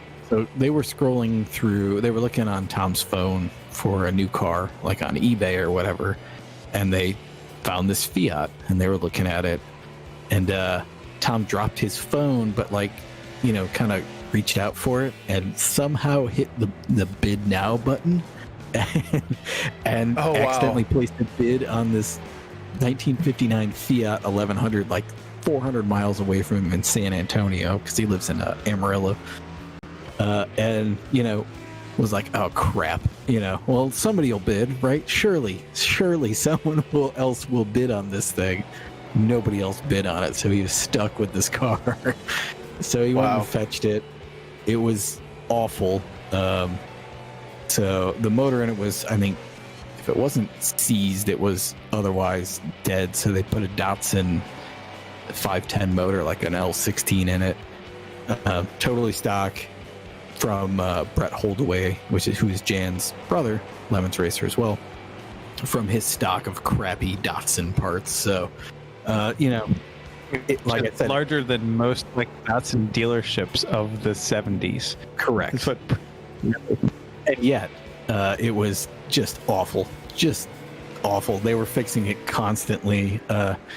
Eventually, their tire inflator with a 12-volt adapter for, the 12-volt socket that they wired into it, like the cigarette lighter adapter failed on it, so they just like hot wired it to inflate a tire, which they were running on these 145 section width tires in the with 70 horsepower driving through the mountains in Colorado. And the car has suicide doors also, which is an extra bit of terrifying. So very well done to them. They made it all the way to the end, did most of the checkpoints. Super crappy car. Very well done to them. And that they will get a free Lemons Rally entry also for winning the Lemons Rally. There it is. Congratulations. I'm not sure Yeah. if that's a bonus or not. Okay, sorry. Condolences. Yeah, so they've done it all up like a Mumbai taxi, with vintage luggage that was Jan's grandmother's, Padmini badging, the rugs in it, the trinkets all over everywhere. It's just fantastic. Suicide doors. Is Fiat the biggest automotive manufacturer whore that exists? Yeah. Because from what I can tell, they have sold their crap to every backwater, fourth world, you name it. Yeah, Right? Lavas, It's always Godas. right. Yeah. Yeah. Whenever you hear a terrible car that's been made for 1,000,000 years in a terrible country, it's Fiat based. The only one that I know that isn't like that is the Pican, which is the Iran Kodro Pican, which was a Hillman Hunter. They licensed built into the early 2000s, which is amazing because the Hillman Hunter was a Roots Group British car built in the 60s, and it was already like 15 years out of date when they started building. It's not good in the 60s, well behind the times, yet here it is. And Iran was just like, yeah, we'll just keep building this. This is fine. So like, it was something like 95% of cars in Iran, passenger cars, were Picans. It's amazing. There's a really good documentary about it actually called Pican. Or maybe it's called like Iran Arrow because Pican means arrow. But yeah, it's really good. And about how like they were all crap, and like everybody who lived in Iran with one of these things basically lived Lemon's life every single day. Like, oh yeah, you got to start it, you jam the screwdriver in, and you only give it like 82 degrees of turning, and if you turn it you strip it out, and yeah, so good. Which anyone who owned a 70s GM car kind of understands, because every one of them had the unique kind of key jiggle that you had to do to get it to turn.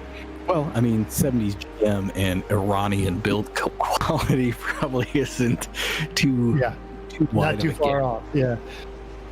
Second place on Various go ahead.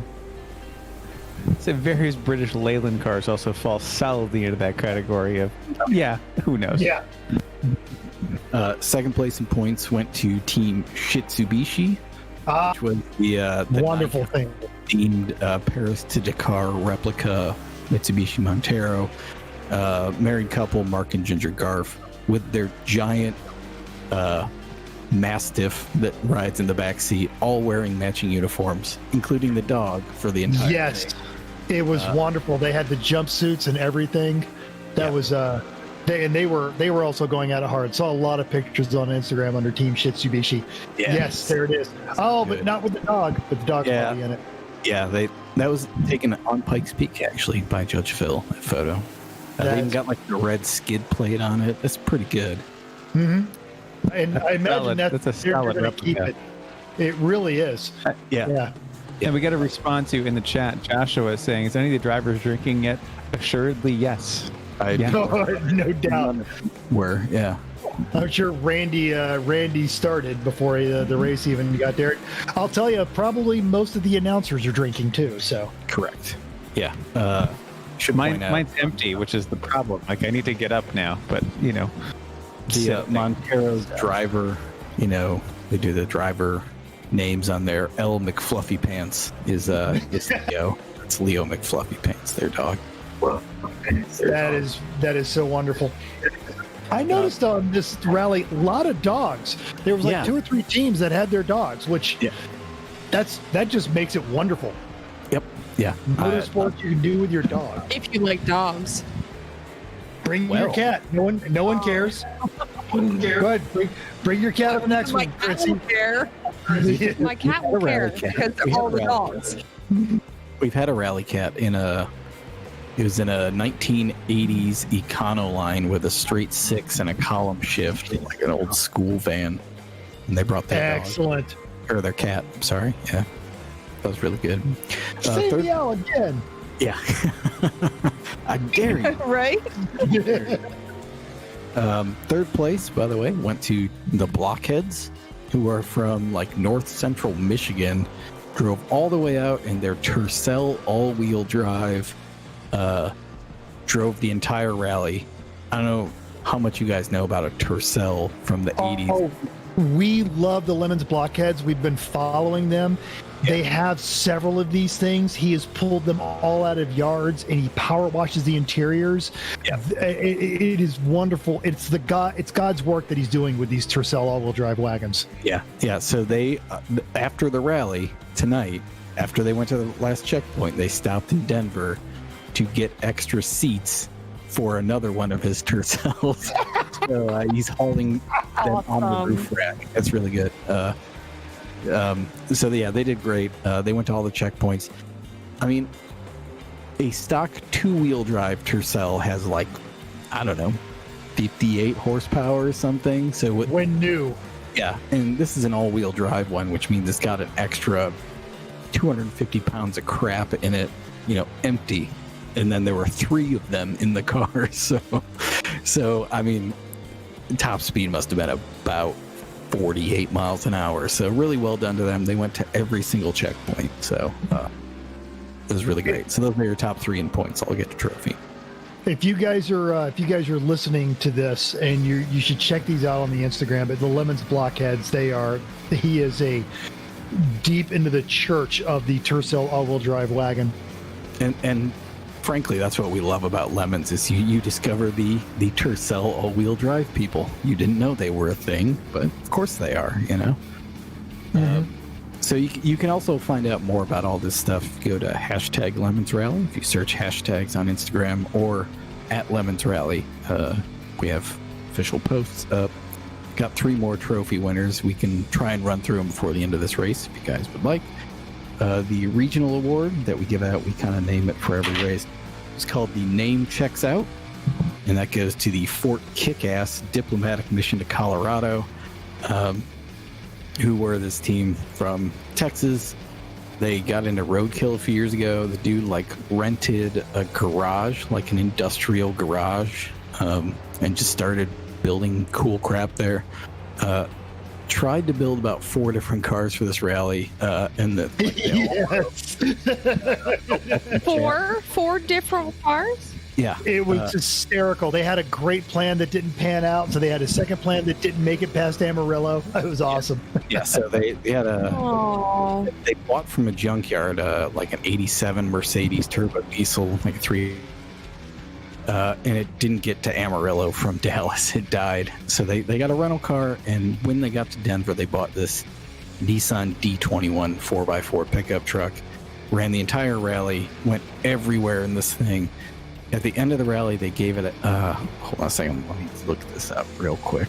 They gave it away to the Knights of Heroes, which is a camp that Andy from the team has worked at or volunteered at just outside of Pikes Peak. It's an organization that basically takes kids and families of soldiers who are killed in action and just gives them like a free vacation, like 2 or 3 weeks away every year.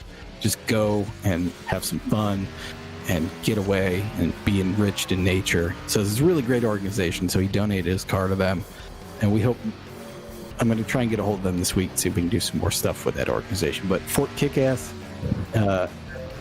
fantastic people. And I know, Mental, you met them on your Texas rally as well. Oh yes, great guys. We follow their social media, and the whole Fort Kickass is your authority is not recognized at Fort Kickass, which is the name for their industrial garage. They great guys. It seems like Fort Kickass and a Nissan 4x4 means they're going to have to jump that truck off some stuff with those kids on vacation. That's a cool vacation, right? Yeah, I mean, it's a D21. Like, you can, well, they did go everywhere with it, which we sent some people through some pretty remote roads in the mountains, like gravel roads. So, that thing was just like, it's like Tuesday. I don't understand, but it was great. I know we're about to start the Gladiator race, and I do want to keep talking about the Lemons Rally, but congrats to our rally correspondent, Santiago. He just ran away with it. Shelveen managed to get his way back up into second, but I never think he ever threatened for the lead again. And Sleddinger in third. But while Crash Fest builds continued to run us through the rally.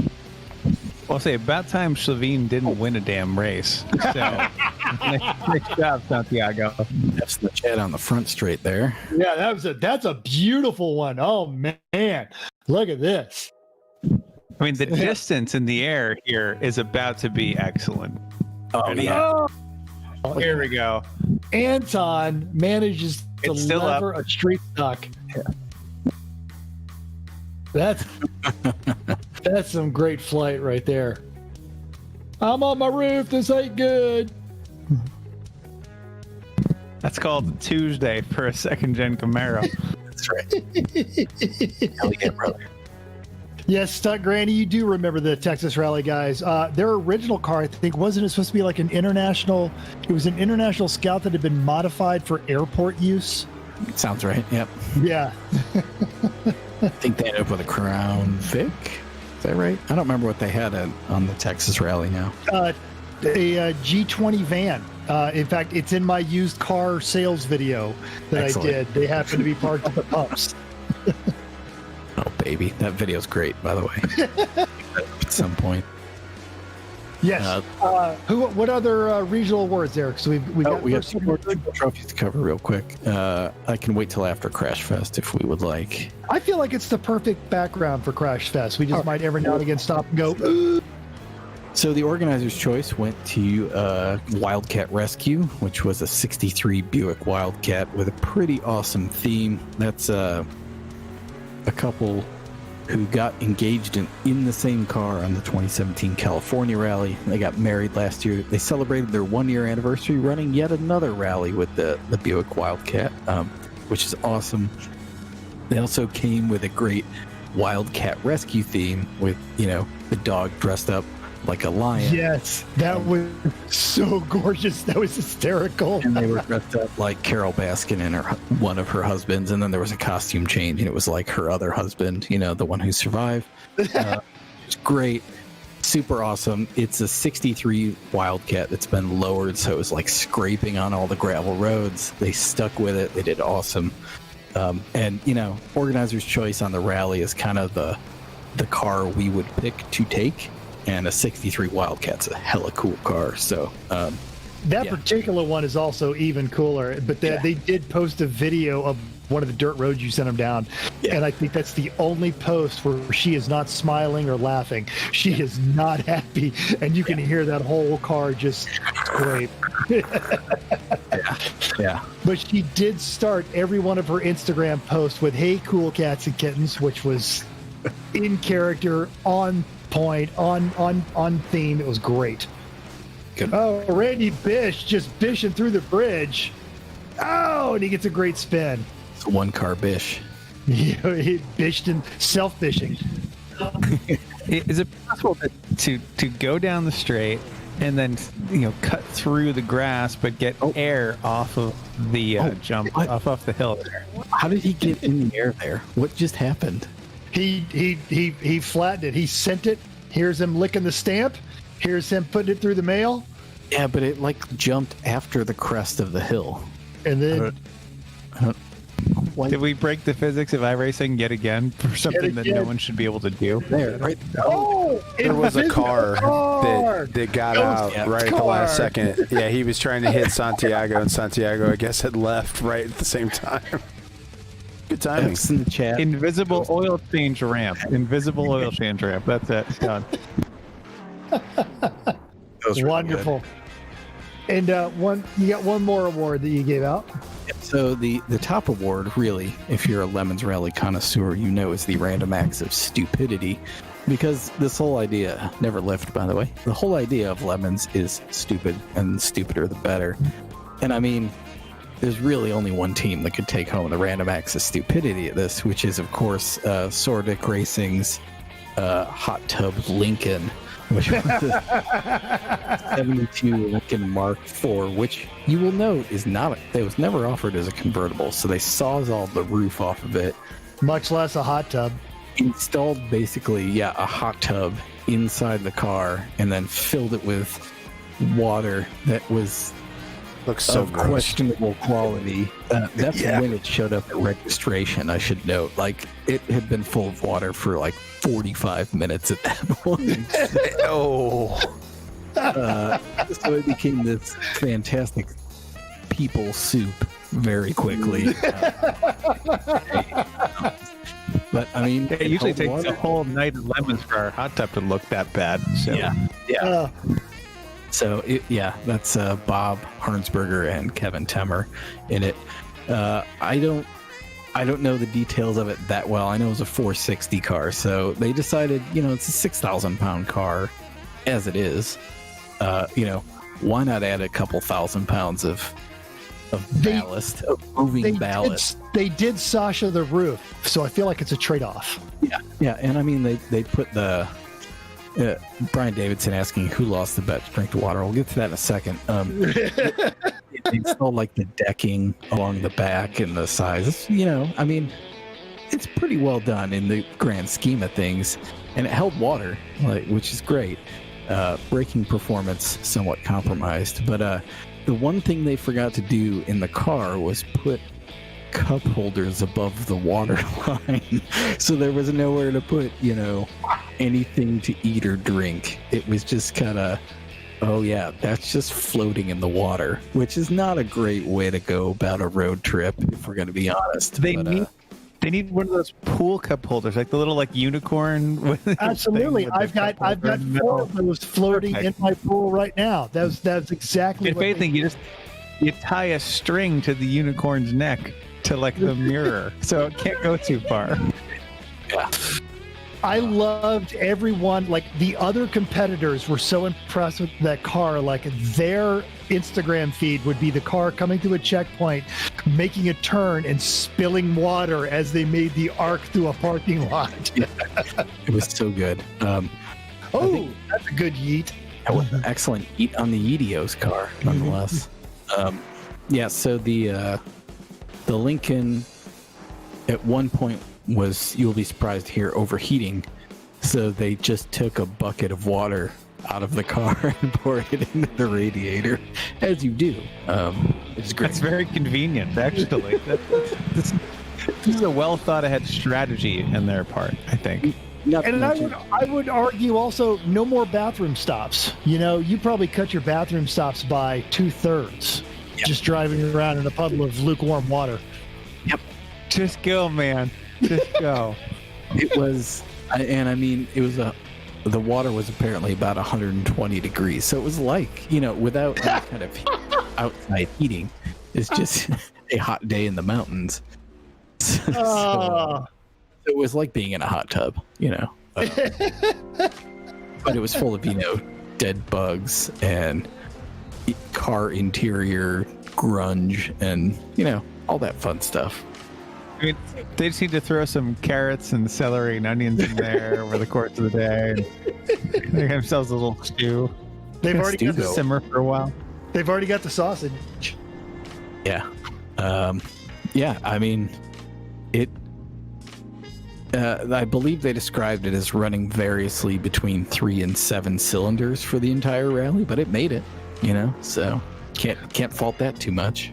Our one podcast, right. Our podcast host that is not here, did a rally in a Lincoln Mark 7, actually almost the same car, but it kept its roof. And to this A Mark day, 7. in fact, It was a 73 Continental, not a Mark 7. Big I'm difference. sorry, thank you. You're right. 73 Continental. And as you had sent us the entry list for this, we made a point to tell everyone to watch Jeff twitch as his PTSD kicked off about what he still refers to as Connie the soul-sucking Lincoln. But that car did get the other 2 members of our podcast home when their Fiero blew up. There you go. My favorite quick memory of Connie is we were all packed in it after the Fiero blew up, and it wouldn't make it up the hill to the crappy Super 8 we were about to stay at, so it had to get pushed up by the Oldsmobile we were running with. And at the top, when Jeff went to put it into park, the gear shift snapped off in his hand at 2:30 in the morning. So, yeah, that was the thing that was the rough. cherry on top of the shit Sunday that was Connie. And if anyone has ever met Jeff, he is the most contagiously positive human being. But the mention of that car will launch him into a cussing tirade like none other. Mm-hmm. Yeah, the Lincoln was spectacular.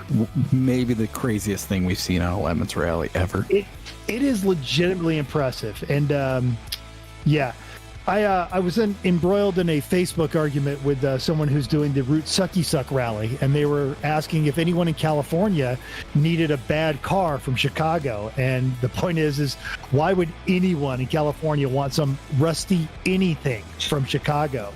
That's right. I almost drove my Focus out there on the last 66 rally and just left it. And that was my thought, was like, there's no way in hell anybody's going to want anything off of this, You should consider running it backwards, because then all of the crap that they would buy in California, Arizona, Nevada, what they could actually sell in Chicago, and then almost buy a meal. That'd be an interesting way to go about it, is to set up like a separate class of rally almost for people who buy a car and then, X number of points when you sell it. It's like the old Top Gear challenge, like Exactly. where you buy a car for X dollars, and, they'd have all these challenges. And, the winner would be whoever basically sells it for the most at the end. I think that's one way to do it. I don't know what the logistics of that are like. And of course, Route 66, is the fame of Route 66 was a migration route east and west. So it's, But this would be like that John Candy classic, Wagons East, of all the people who went to California and said, this sucks, we're going back home. yeah. Man, this is the last. I think it would be tough to get a lot of signups for that, because if you're in Illinois and think, I'm gonna take a road trip on 66 to California, doesn't that sound great? But if you're in Southern California, you don't think, man, I'm gonna take a road trip to Illinois. It's gonna be great. Chicago is a destination for people, but the part where you go through Oklahoma and Missouri and Illinois to get there is not especially appealing, I suppose. Correct. And yet we've had California teams drive out to Chicago to start with, so. Yeah, Craig Fowler pointing out that rust-free junk sounds better than the local junk, and he lives on Route 66. There you go. So our next race is the infamous Gladiator. Yes, that's right. So it'll be Pro 2 trucks, which are like big two-wheel drive off-roading things, and the Street Stock, which is like the Camaro that we're looking at on screen right there. And it turns out that the Street Stock nose is a great ramp for the Pro 2 trucks. Yes. I will also say that if you do a figure 8 race with Pro 2 trucks and Legends, the Legends are great at flipping the Pro 2 trucks over because you just kind of get under them and they Yes. work themselves over the top. You hit them in the side, and there's nothing they can do. Mm-hmm. This is one of our fun experiments on E1R Everyone Racers Monday night iRacing. Like last week, Mental said, whenever we run, whatever we do, I want to be able to bring the Mercedes AMG GT3. We said, okay, great. And Chrissy and I are thinking, what's the worst place we can possibly bring that? So we did a rallycross at Sonoma. It was great.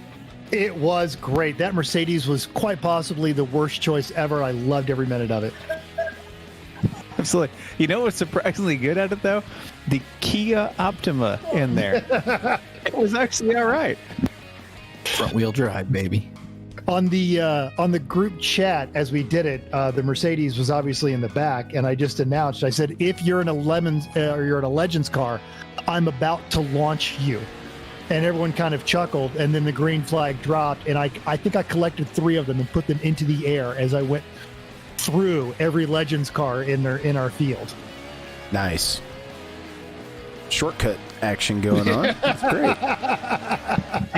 Yeah, I've tried shortcutting this track, Road Atlanta, with the Pro 2s because I wanted to do a Pro 2 versus Legends, and there you can give enough of a shortcut here that gets iRacing upset and gives you a black flag.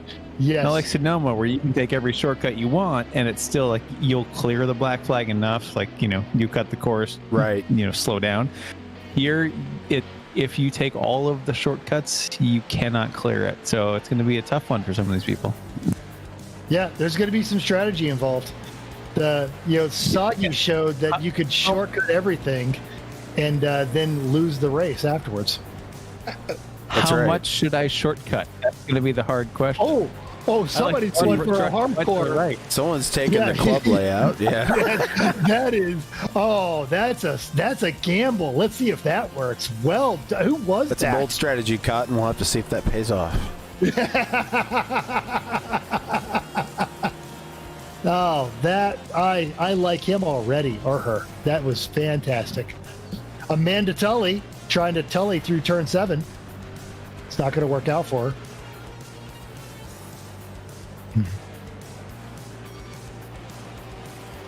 Amanda Tully sitting in her giant house, palatial house in New York, filled with exotic birds, sitting in a dark room with a 10-inch monitor playing her iRacing. It's great. She Congratulations, Nick. Sorry that we didn't catch that, but congrats. Nick started in the And that kind of pits actually- in the first race and finished second. That's awesome. That kind of achievement of actual genuine success is not usually the thing we highlight in these races. So True. Very true. It's not really what we do, man. You did catch the Yeah. whole conversation about a hot tub Lincoln, right? Yeah. The foggy, the hot dog water, hot dog flavored water. Yeah. The murky. This is a great paint job on this Pro 2, or Pro Stock, rather. Legos. Nice. Lego.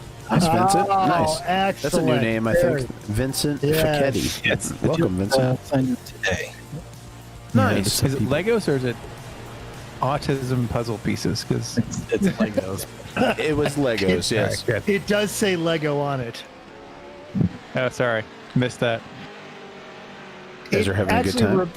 It actually reminded me of, there was a show called California Dreaming where they had this very custom painted Camaro, and it didn't last much more than a season. So check California, off. you mean like the Saved by the Bell knockoff? Was that No. This was in the 80s. Why would I be talking about a TV show that wasn't in the 80s on one of these broadcasts?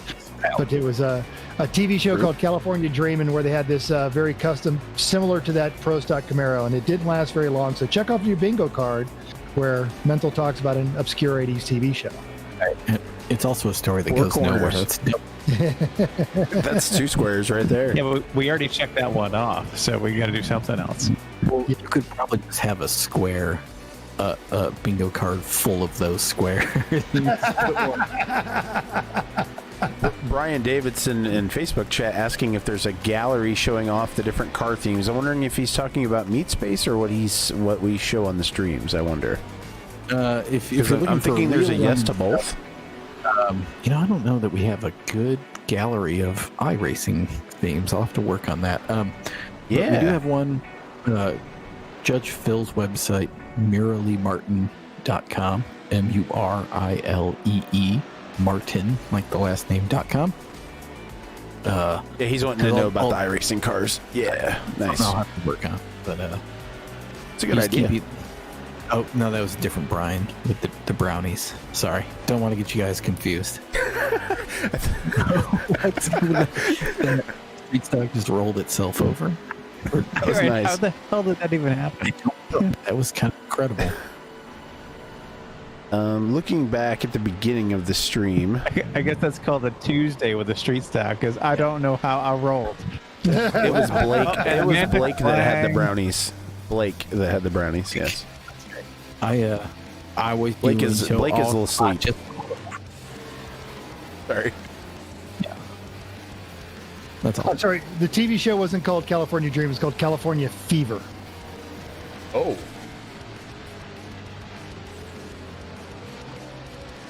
What was the only cure cowbell?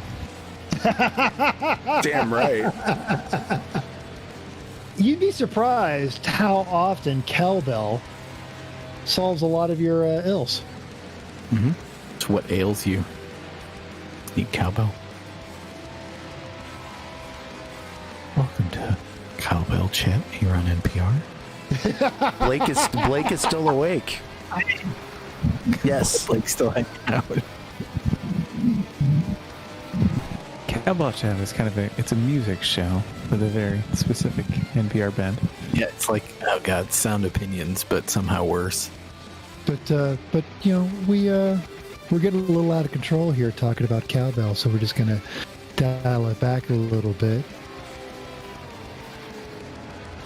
And let's talk about trying. If you want to donate your piece of shit car to your local NPR station, they'll happily take it.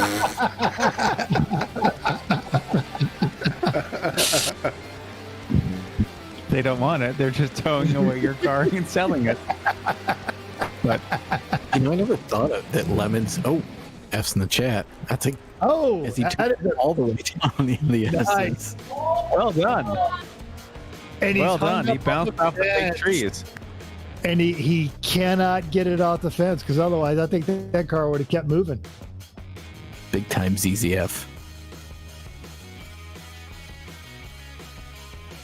Minding my own business.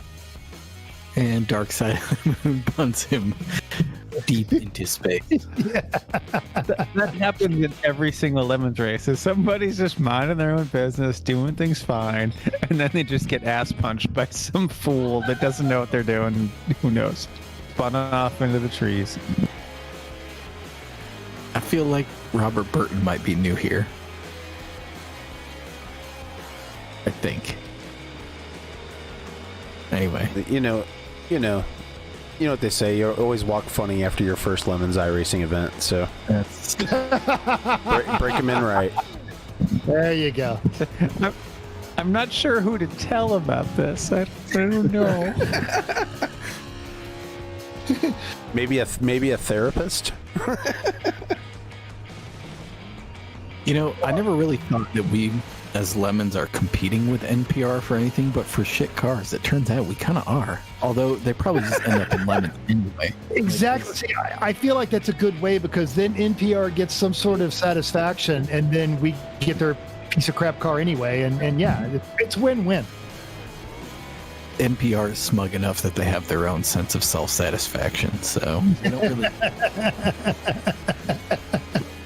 Oh, Yeah, if we could somehow funnel all the NPR charity cars to Lemons, except there'd be too many Toyotas, and no one wants a bunch of Camrys, because it's going to be Camrys like Subarus, yes, Foresters, first-gen Priuses, if there's still Volvo any of those wagons left. couple of Volvo wagons, yeah. We don't want those, but what's NPR? That's a good question. Yeah, no, I got to say the average NPR listener is probably, Prii and Subarus. In fact, NPR Chicago was like giving away a Subaru once as part of their membership drive. It's like, because know your market, know who's listening. Absolutely. This is a when we raced a stock Prius with Spank at Sonoma, it still had 100% stock, still had the radio. So we turned on NPR constantly, and the car cranked it up. So we were hearing all about the events in Crimea at the time while racing. And I will tell you that racing a stock Prius is a full course yellow is wonderful because that lets you charge your battery up, so you get one good lap after that, and then it sucks again. So. The Legos Camaro trying to take that Pro 2 line through there. Matthew Stewart mentioning that this is the most professional sim racing he has ever seen. Matt, you don't see a lot of sim racing, do you? Yeah, Matt, this is your first race, huh? First one you've ever seen? He did say keep up the good work, so I think he's on our side. Thank you, Matthew. Oh no, he absolutely teed that joke up for us. Yeah, no, I'm down. I get it. Yeah, thanks for having low standards. We thrive on that. We appreciate it. It looked That's like right. Amanda was about to do something stupid. That was going to be a good one. She's P1 right now, actually, on the time chart. Yeah, she's way up on the time chart, which means try and wait. P1 and warm up. Hell yeah, that's a Hell great yeah. place to be. That's Well, worth half a and point, right? I think. Commentator's curse. I think she's trying to get moved up to the faster run group because if I'm not mistaken, she usually drives flat out. Only drives flat. So the trucks have figured out the line through 10A and 10B, and that's called straight.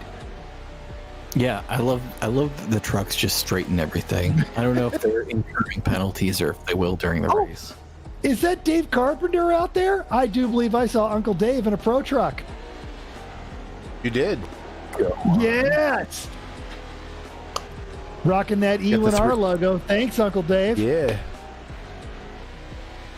Nice. He's got the Rogue Squadron driving suit. Oh, it's pretty great. That's fantastic.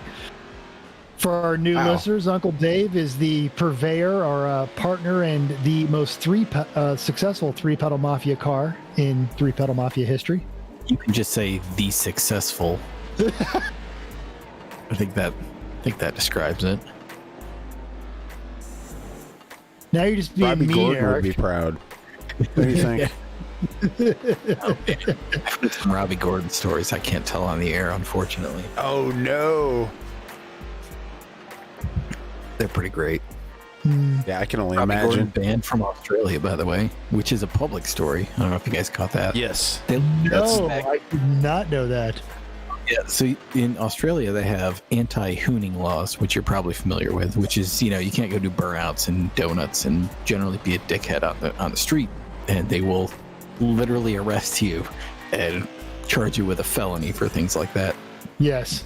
So Isn't that the entire purpose of utes in Australia? Like, why bother having them if you don't? HSV ones, yeah, the tuned up ones, yeah. But so Robbie Gordon somehow finagled his echo. Place TV's up, yeah. Anyway, so he finagled his way onto sport races for the V8 supercars in Australia for a few years. Went down there. They were at, I can't remember where. It might have been Perth, the race in Perth, where they're, out in the sticks. And took his Pro 2 car or truck, like this, to a bar and was doing burnouts and donuts outside of the bar. And there's of course video. And the Australian consulate was like, you can just go now forever and never come back. I believe he apologized and is allowed back in, but That's hilarious. he's great. I feel like that's something that Australians would also, on a degree, admire. Hey, hey, that's extremely illegal, but good on you, mate. Yeah, it's like there's two countries that can out America. Finland is the other one, and that's pretty much it. And Finland sort of like loses that bet because they don't talk enough trash afterwards. They don't talk. Yeah. Guys asking how many car talk themes we've had. Man, we've never had one. Car talk, like the people who ran their blog came to a Lemons race once. There's a story about Lemons on Car Talk's website. So, but nobody's done a. Oh God! Don't drive like my brother. Their names: Click and Clack, the Tappet brothers. Is that right? Yes. Tom and Ray. Come on, I grew up there. I can give it the accent if you really want, but Yeah, let's hear it. Well, when you're listening to Car Talk on NPR in Boston, they've been there for a fucking million years, huh? It's really the ha that sells it. It's one of those guys died. The poor bastard. He's the one with the MG. He laughed a lot. They both laugh. Oh, absolutely. That was 20% of that show was the belly laughs out of those guys. I feel like if there's anything sacred to Lemons racers, and very loose definition of sacred, it's probably Car Talk. I feel like 100% of Lemons racers liked Car Talk. Nah, not 100%, but Well, it's because they were all trying to come up with the answer before the host did of what the problem with the janky ass hoopty that Yes, someone was yes, doing. absolutely, yes, totally. And also the puzzler, because they were all trying to figure out the puzzler. Most people in Lemons aren't smart enough for that. No, but we still try. Yeah. Sure. going on with that 8 car there. Gonna need to see that livery, I think. Oh, and Eos is out. little love tap from the Yeetos from the pink giraffe truck. Okay, that was the car that got dumped earlier into the catch fence. He's doing much better now. He's not dead yet. Burton Racing here looks like is that a serious livery? Because he is totally about to end up with the Mooshlong theme. He showed up with an actual. He must have paid someone thousands of dollars at a consulting firm to tell him what to name his race team. That's my guess. And it looks like he's from Pennsylvania. That doesn't help. Yeah. That's a good look at the RV parked in the fence again. It's our official sponsor for the race is Jerry parked in the fence at 10A. Or is it Camping World? Because they're the ones that are going to have to fix the thing. So, does Camping World fix RVs? I didn't know that. They do. They don't necessarily do a great job of it. I took mine to them once, and no more. It's like going to Walmart to get your brakes fixed. Yes, that is an apt, perfect analogy. Chrome horn livery looking great there, by the way. Looks like we're about to get started here. All right. We're gridding up. Yeah. Randy Bish on the pole. What else could we ask for? Normally, you have to pay extra for that. It's worth it. I'm not saying don't pay to see Randy Bish on the pole. I'm just saying, normally there's a charge. The pole is reinforced. And how drunk is Randy tonight? We're about to find out. Because Randy is fast when he's drunk. Charlie Murphy, look. Mitchell, I noticed you were much more polite when you were drunk. Well, we've established on our team that they're going to be starting right there at the entrance of 10A. So this is going to be fun. Give this a session a short okay run. Because the trucks are all going to go straight, and they're all going to get to the bridge at the same time. But yeah, this is going to be awful. Great job. Yeah, we'll see what happens here.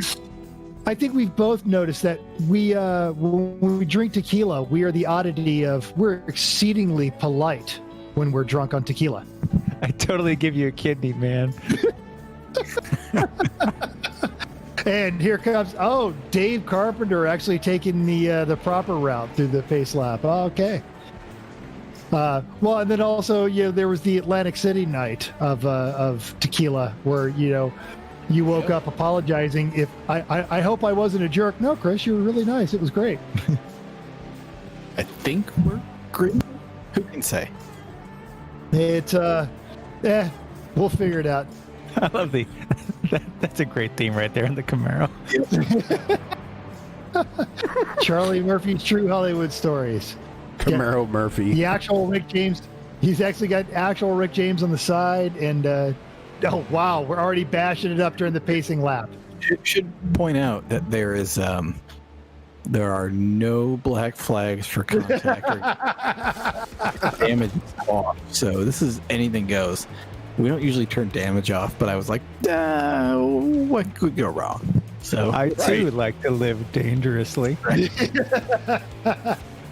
Worth pointing out, though, that you can still have mechanical problems when damage is turned off. You can still blow an engine and screw stuff up. So it usually you have to pay extra for that. So all right.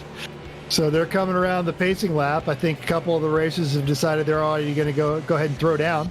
Somebody's pit maneuvering Uncle Dave right into turn 7. Oh, and truck on truck action right there between Corey and who's the pupper's car?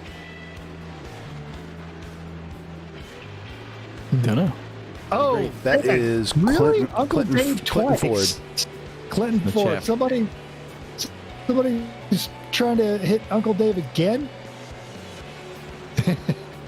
Too much tequila makes me yeet my liver in the morning. You're drinking bad tequila. Stop drinking Jose Cuervo. Drink good And there's tequila. the green flag. Yeah, right. there's the green flag right there. That was not There how we that go. was supposed to go. Whatever. That's It's fine. okay. Yeah. All right. Camaro Murphy, right with Mr. Meeseeks coming into turn 1. Since we know everybody's going to crash up, can we go through the liveries real quick and get a good look at everything? Because we've got some new entries in this one. On board with Amanda Tully. She's just too lazy to change her car. There's the Mr. Meeseeks of Peter Morton. Or Monin, rather. Sorry. Amanda again. Mashup of liveries there. Yeah. EDO. Whoa, the Lego car trying to take a shortcut there. That was a perfect camera shot for that. Wow. Vince. Wow. That's where the big Vince. bucks come. All right. One of our new racers. Welcome, Here's Vince. another look. We like your spirit. You're going to fit in just fine. That is excellent. All right. Well done, Vince. I think Little you bit forgot of- which car you set in. Yeah, I think this is also a little bit of a different layout, too. So, yeah. All right. And here's Camaro. Yeah, Randy Camaro Murphy there. He's already given up his lead. See, this I think was out of the lead is what we're watching here. Replay of him spinning out while leading. Oh, Yes, there we go. F's in chat All for right. Randy Bish. Randy's going for the Rockford. He's going to pull the Rockford off, and he screws it up again into turn 6. All right, this is Dave Carpenter in the Cheaties-themed Pro 2 truck. Started 8th, got hit twice in the pacing lap. As one does. I like As to one pass on the outside there. And then the middle of the trucks is going to be absolute bedlam while the Camaro's trying to get away and hide. But they're going to come up on the back of them. That's the best part. Yes.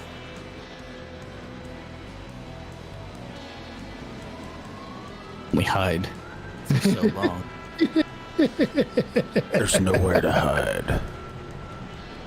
Vincent is brave. He is just running right in the middle of the pack of Pro 2 trucks, and he's taking the same line. Absolutely, right through there.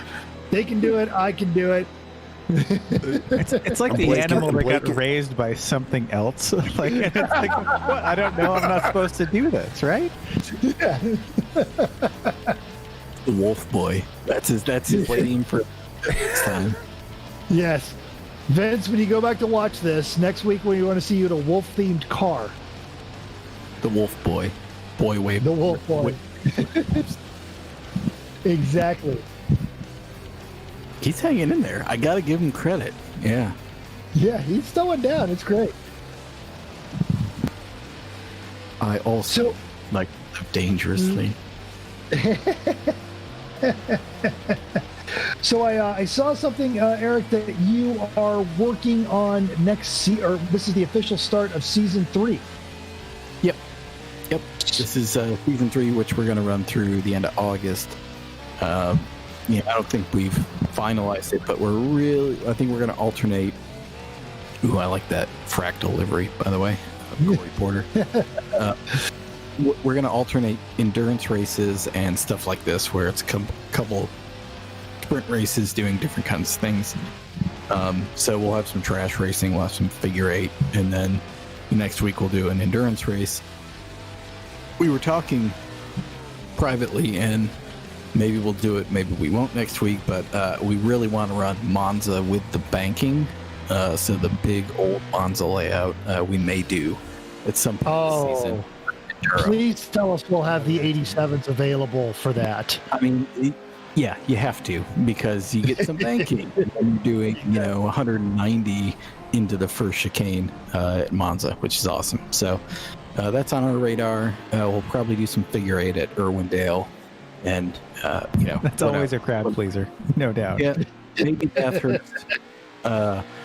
Some Australian Lemons racers want us to do a Trans-Pacific race at Bathurst at some point. We'll have to figure out logistics on that. That might be separate from this particular season, but we will end up at Bathurst eventually. We kind of don't want to make people have to buy a ton of stuff to come and race. Of course. These are 2 free cars that we're racing at a paid track, but we've used Road Atlanta a bunch. So yeah, when we ask you to pay for stuff, we want us to use it a lot as well. So, And Road Atlanta is worth buying. Like, it's a fun track to drive. We It's not race like you're asking me to buy Thompson or something like that. we race at Road Atlanta in real life, so I mean, it makes some amount of sense that we're doing this event here. And of course, folks, you can go to isuckatracing.com. They've got there's several themes. They've got the Gladiator races, which we're seeing here. They have the actual enduros. So grab a friend, or you can, as we like to say, iron all the way through it. Just be the hardcore racer. There's always interesting stuff with that one. And then the silly walk races. So I'm seeing new names in the chat, and I'm seeing new names on the racetrack. So talk to us about the silly walk races. Silly hats. I mean, silly hats. I'm sorry, silly hats. I'm deep in a Monty Mental get something wrong. Check that off your bingo card. That's called the free space, because it's going to happen. Yeah. And the fractals on the mud flaps there were excellent also. But Vince is just done with turning going down the front straightaway. Or the back S's rather. So the silly hats only race is no pedals and no wheels, or one or the other, or reverse. Basically, it's any non-traditional sim racing setup. So we've had a lot of people use like an Xbox controller, and that's all well and good, but we've had people use Etch-a-Sketch controllers, through a Raspberry Pi, all kinds of home-brewed control setups, super elaborate and weird. Santiago Iglesias, of course, uses the CAN bus system from a 2016 Buick to control his iRacing car, which is just spectacular. So there's all kinds of stuff like that we do. We have a French horn that I love. The French horn, yeah. You have to go back a couple races to catch that one on the live broadcast. But it's just spectacularly weird. And, Lemons, kind of the general ethos of Lemons is let's take something like road racing, for example, and see how far we can bend all of the common sense about it. It's very much on point for us to be the physics and damage model too. Yeah, we exactly. take those we turn those up to 11 also. Yeah, so we're and trying to push the boundaries of what it was intended to do, and I think we do a pretty good job of that. So the silly hats all. Let's maximize the fun and minimize the crap, and there you go. But you have to have the right attitude. This is Stunt not Granny normal. in chat reminiscing about the climate controls. Yeah. Oh, yeah. yes. That was a good one. And the Yeah. very first one we did, there was a guy who had a 300ZX like climate control system that he wired up, and like the fan was the steering input, and one of the I think the blend heat hot to cold was the throttle or something. I don't remember exactly what it was. Just the most bizarre thing that I've ever and then it just kept pushing, so we had there it is. Mhm. And The butter churn. I was a big fan of the butter churn. same guy actually, so Yeah. sure. And then there was a bicycle that was used like an actual bicycle. Crap, I mean there was so much. The saxophone that was play a note, and Yes. each note kind of did something. Oh, He Vince. annoyed pieces out of his roommates who made him stop, which is great also. Yeah. So disqualified by roommates, pretty awesome. So F in the chat for Vin. Yeah, exactly. And then, so we had that one. The Mr. Bean controls are usually quite popular. Then there was the Dance Dance Revolution pad used as a controller. Yep, same guy as the Etch a Sketch. So it was like it's been a few people who just keep pushing their thinking on this to really bizarre places and solving problems that aren't actually problems, which again is totally the territory of Lemons. So Hey, Oh. James V. Pike. Thanks for Thanks for the I don't raid, know what that Pike. means. How you doing yeah, tonight? really. Is that a subscriber or is he trying to take our Bitcoin? Yeah, he is taking our Bitcoin. That's right. Ah.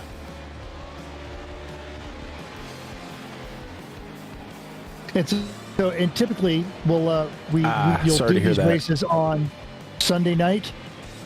yep, we're gonna do Sunday nights for the foreseeable future, one night a week, and then possibly during our meet space racing, because we have real races, which if you go to 24hoursoflemons.com, you can read all about that. It's cheap car endurance racing, but when we kind of have what passes for an off season in the winter, we may add a second night during that part of the year. We'll kind of see how it goes, but I think the one night a week and alternating formats kind of keeps it fresh for people and lets us do lots of different kinds of things to try and break iRacing, basically. Which we did. We successfully broke iRacing once. Alec Levinson did that with a Jetta at Phoenix. Yeah. Yep. It was wonderful. There's a look at Corey Porter's cruise control. We were talking about that in the chat too. Oh yes. The he had it themed the proximity controls. That's good stuff. up. I mean, his wacky ass keyboard is enough to get into that. Look at that. It's one of those. I have carpal tunnel and various other ailments. I need a fancy keyboard for HR to buy me. And there's a look at his. Spoken like a corporate manager right there, because ours would be, wow, that just sucks, man. Go to the doctor. Yeah, man. No, I gotta go to HR and get an exception and all this crap.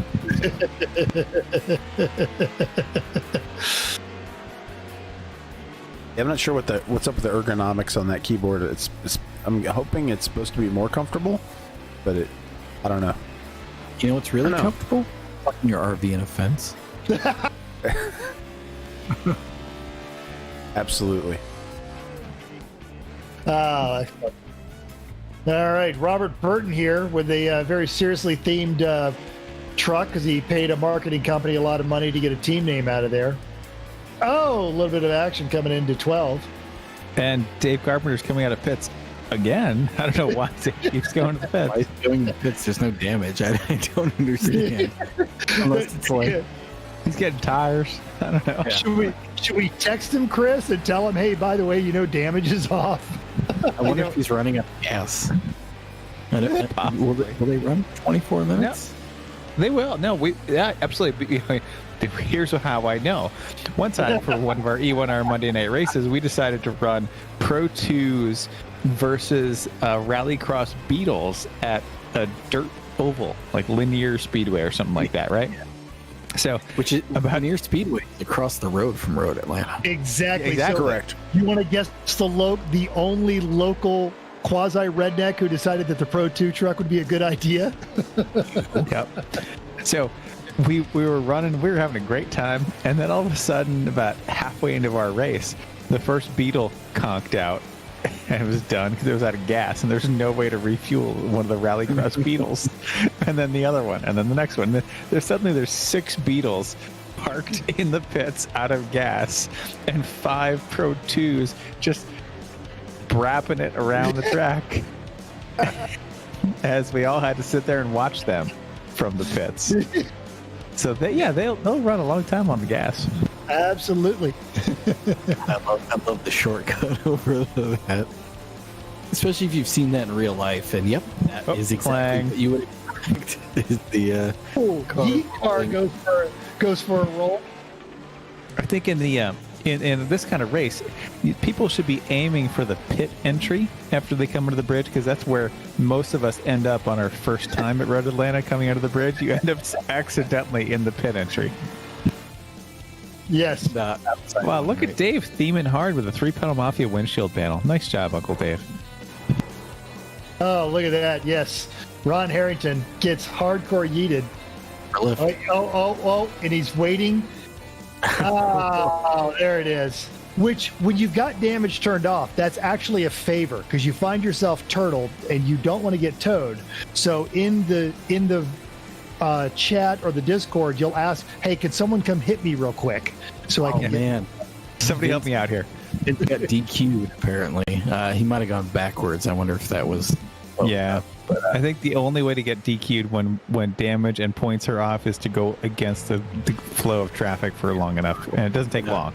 I gotta say, while you were in it, Vince, he says the 4-wheel drive on that car sucked, which is great.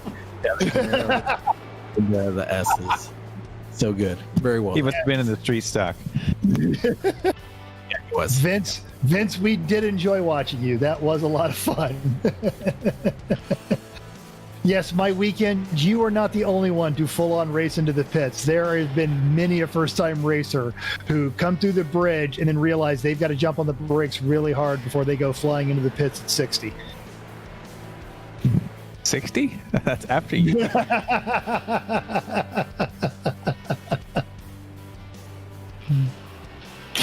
Yeah. Yes. Well, again, Vince, when you go back and watch this video on YouTube, we were actually going, Vince taking the truck line through the S's. Well done. Very well done. That's a great Lemons debut right there. Yes. Welcome to this dysfunctional family. There you go. Exactly. All right, so we're watching Morin here running first place in that Mr. Meeseeks Look at Me car. Yeah, him and Tully had a good battle going. I'm not sure what happened to her. Can we black flag them both? Just Yes. principle? Because they're 42 seconds ahead of everybody. Oh, so Amanda doesn't need a black flag because she went and ruined it herself. So let's go. She totally told it herself. I do. With 7 minutes left in the race, I feel like we could totally black flag Peter, and he could still compete. Meh. So we have yet to use the hand of God so far. So other than declare black flags for Sean Yoder. So we need a few other street stocks to line up on the straight, all next to each other, facing the wrong way to provide appropriate ramps. That is correct. Everyone. We do. Also, we still need our the viewers and listeners to start sending in punishment liveries for people that don't theme their cars very well, like that white Pro 2 truck. He needs something awful, Mooshlong or These guys are both pitting. What? There's 2 more coming to pit road. I think that was an accident. Yeah. Jinx, I owe myself a beer. Yeah, I guess if you're jumping over the inside of the hill and you mess that up somehow, I guess you're just stuck on the inside pit road. Maybe. I don't know. Huh.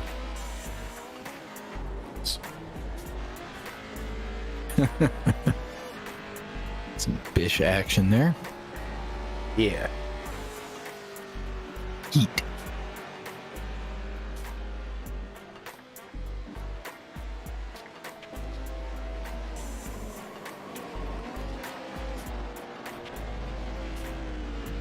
I think we've reached that point in the evening. So people are asking in chat about getting templates and asking about themes for punishment liveries. The templates I think we have linked on isuckatracing.com for some of the cars. And I think the site it links should have more templates in there. And if not, let me know and I will see what I can find. Punishment liveries are kind of an organic thing. Like you can't plan something funny like I don't know.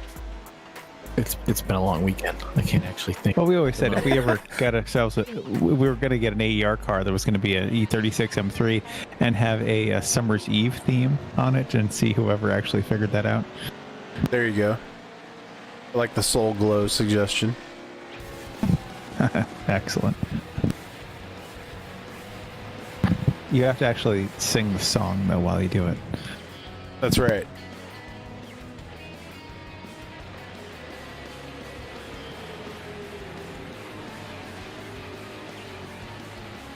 Yeah, I agree, Stunt Granny. If we had Sandbox, we could get very creative with 3D objects.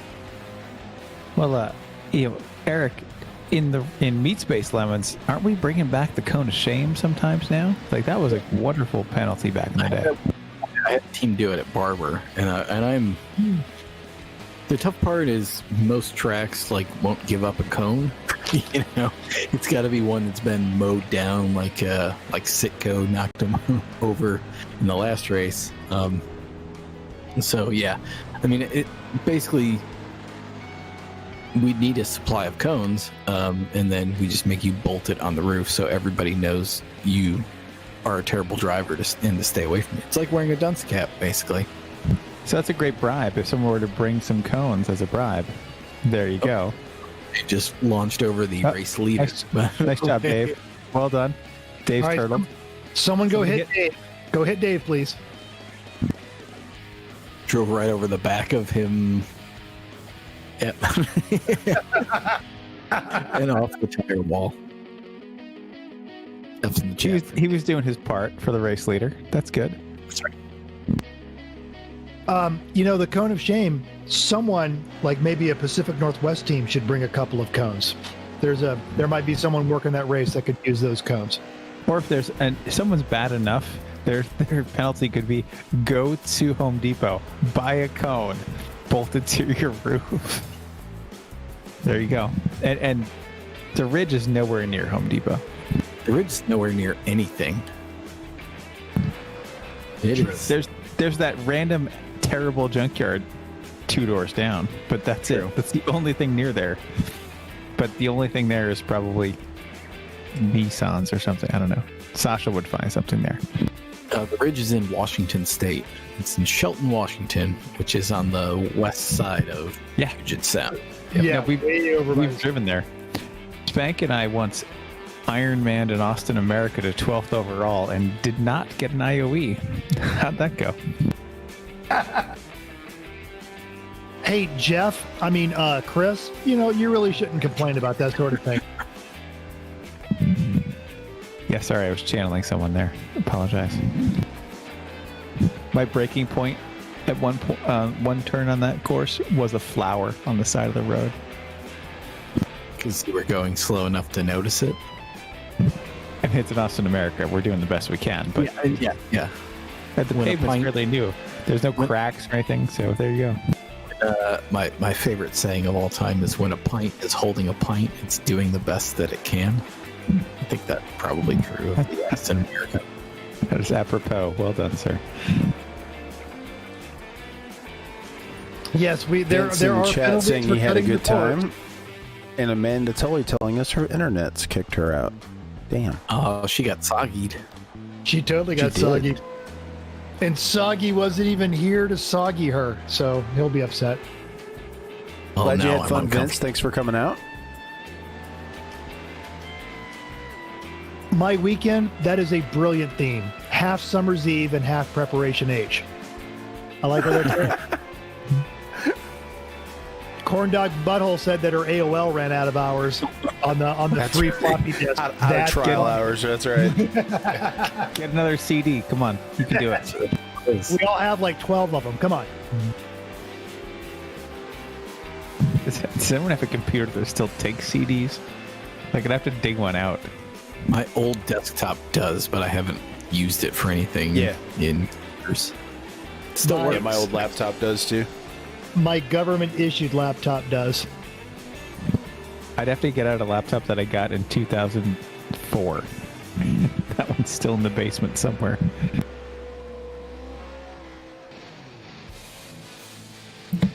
I like Paul's idea. Penalty for someone who stayed on track the entire race who has no incident points. Like, if you get no incident points, you get a black flag. Yes. No, this would be the great penalty livery, the apple polisher. You know, oh, look, you followed the rules. You took names for the teacher when she was out of the room.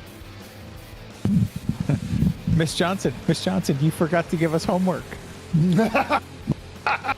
Well, before Amanda's internet cut out, she only had 7 incidents. The next closest is like 25 for Ron Harrington. Serves her right, then. That's right. Keeping it clean. And the white flag. Apparently, he has already taken the white flag. Oh, look at that. And now taking the checkered flag, Peter Monin. Ladies and gentlemen. I think he tried to take Dave. I really think he was trying to run down Dave just one more time. And then Dave managed to just drive it right off track then, just in time. Good job, Dave. Keeping it clean. See where everybody gathers here. It seems to be after the end of the long straight, so they can have the appropriate speed. 10 hit B.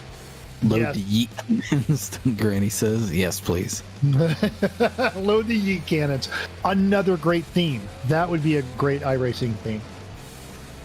Preferably like the camera yeet cannon. Oh, dig up some old Paul Nice job, Newman. Dave. Look at him. Dave's still sending it. If anybody's really good with Photoshop or MS Paint, if we get Andre Agassi with the Canon yeet, that'd be great. Yes. Paul Newman's 300Z livery when he finally was wrapping it up with Bob Sharp, the Canon livery on that too. Kevin Moebs with the dub in the Pro 2 Lite. And third overall, which is impressive. How many incident points does he have? 56. Well done. Good. So you cheated and still got on the podium.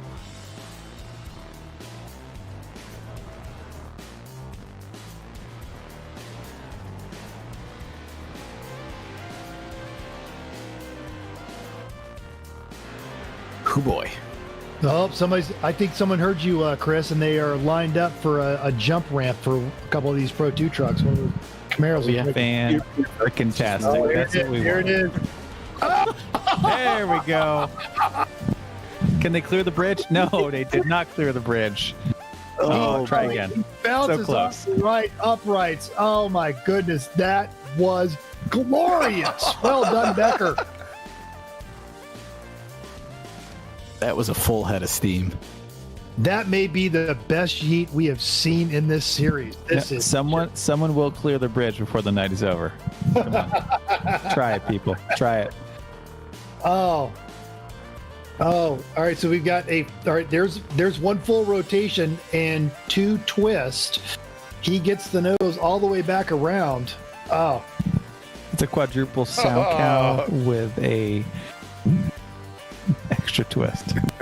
and Building a puts house it of on the bricks. wheels, lands it on the wheels. Can he keep it on the wheels? Don't know. Never lift. No, there we go. That's right. Well done. Oh yes, and he pulls away with a wheelie. That is the gold medal. Yes, the Russian judge just gave you an 11.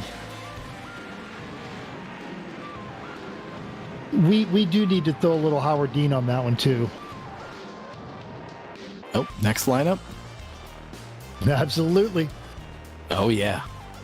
Oh, so Dark side of the moon. Headed to the dark side of the moon there. following up. All right, not as much twist on this one, but he's certainly got the distance. It's still not clearing the bridge. Like No. I think the Camaro ramp's got to back up just a little bit so that someone can actually clear the bridge. Well done, Peter. Well, good ramp placement. That's this. Peter won the race, but really, we're all winners here today. Hey, if he's setting up a ramp for the Pro 2s, he's the winner in our hearts too.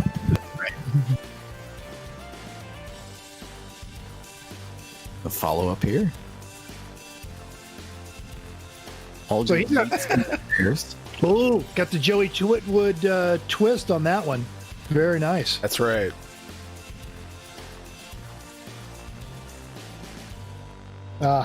Two trucks airborne at once off of one Camaro. That's just majestic. It's 2 trucks, 1 Camaro. Oh, I got to time my sips a little better. I almost snorted I that beer. picked up Well what you're putting done. down there. This looks like it's going to be a miss. Oh no, he made the nice. You take the turn. All right, can we get a Dukes of Hazzard horn on this one?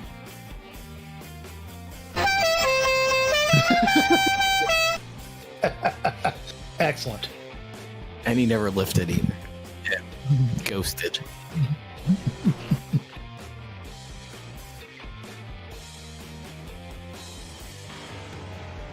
All right, for this one, do we get a Howard Dean at the moment of impact?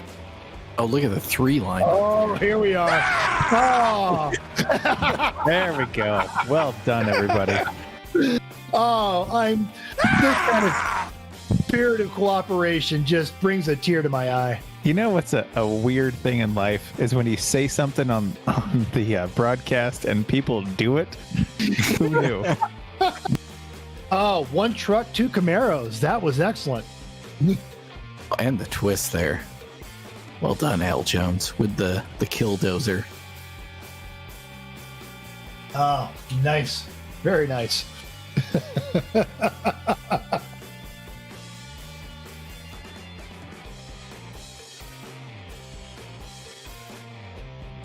So well done. I think Dave's. What is Dave doing there?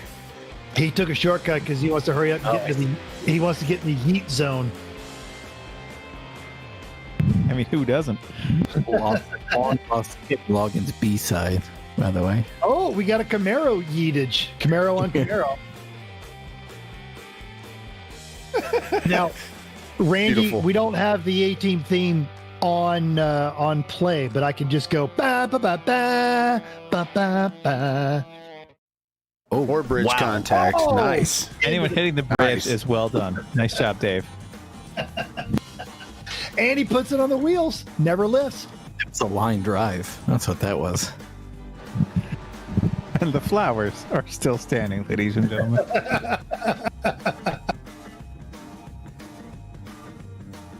So Al Jones looks like he's going back for a run-up, but if he goes backwards too much, they're going to disqualify him and not let him do it. I hope he figures that out. Fun suckers. Oh, there we go.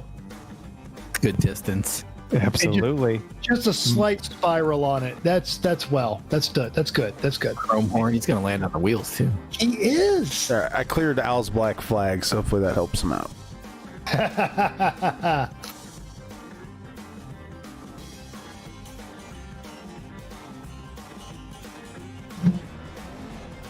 All right, so Al's turning around. He's going to get ahead of steam. Hopefully, this is going to be as good as his first one. Nope, 2 trucks at once. Here we go. Can he clear the bridge? No, not with that spin. Nope. Good tight spiral. It is a good spiral. Nice job. Oh,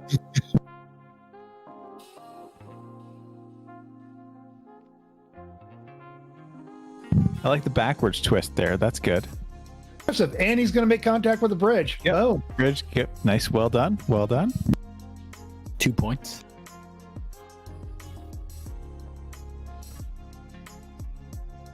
What it's all about, folks. Gotta say. It Oh, warms the cockles of your hearts to see this. doesn't it? maybe, if not the cockles, just below the cockles, subcockle. Yep. Subcockle, I would say.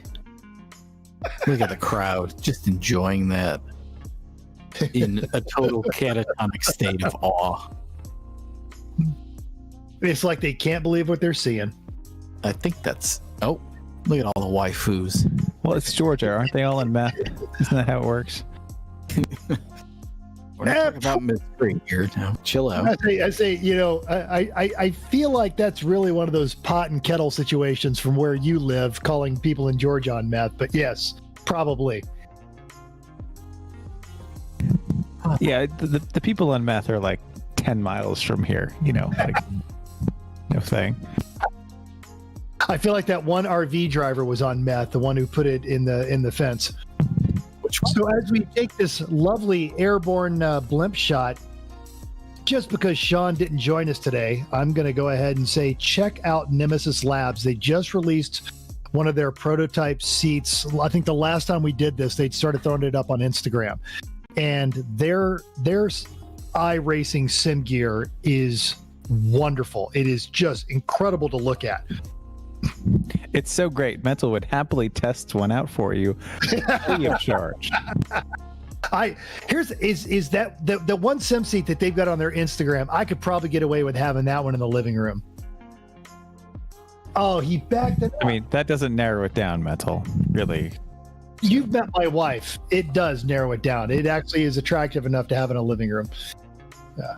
But all Apparently the other he got gear, the memo to move the RV. Oh, He backed it up just enough. Yeah. Yep. But There he he's is. standing He's there very ready to responsible. argue with anyone who tells him he's got to move because he's blocking the road. Ain't nobody Jenny, arguing move with the that man. RV again. I told you. He's got the Nobody arguing appropriate with that. gut for a guy in Georgia. And honestly, because he's able to afford the $300,000 RV, the unrealistically attractive wife. I guess by Georgia standards, Her 5 o'clock shadow's throwing me off a little bit, but I'm not going to kink shame anybody. Well, I don't know where we go from there.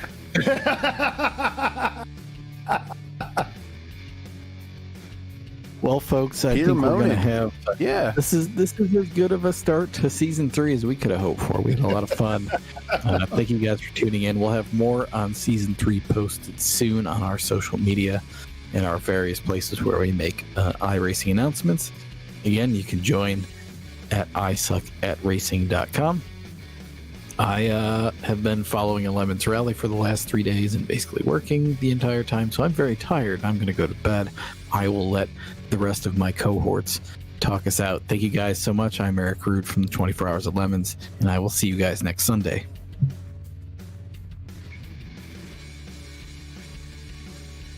I feel like that was a cue for one of us, but I didn't want to just jump in. So, again, Wait, so from the absent Sean Yoder from Nemesis Labs, check out Nemesis Labs. I'm gonna open up by thanking Ryan, Bearded Sim Racer. Thanks, and Top Flight Computers. Thanks for having us. This is always just an absolute blast. I love doing this. Yeah, it's my pleasure. Chris and Chrissy, thank you for being here also. All right, well, we'll be back next Sunday. I think Chris was looking for the push to talk button on Discord. I hope. Yeah. Hey, it's all good. Thank you, everybody, for being here tonight. Thank you, everybody at home, for watching. And we'll be back to do this again next Sunday. So, again, if you want to get involved, it's isuckatracing.com. You can get all the information there, as well as check out all the all the previous broadcasts that we've done as well. So, very good. Everybody out there, have a great night, and we'll see you guys on Sunday.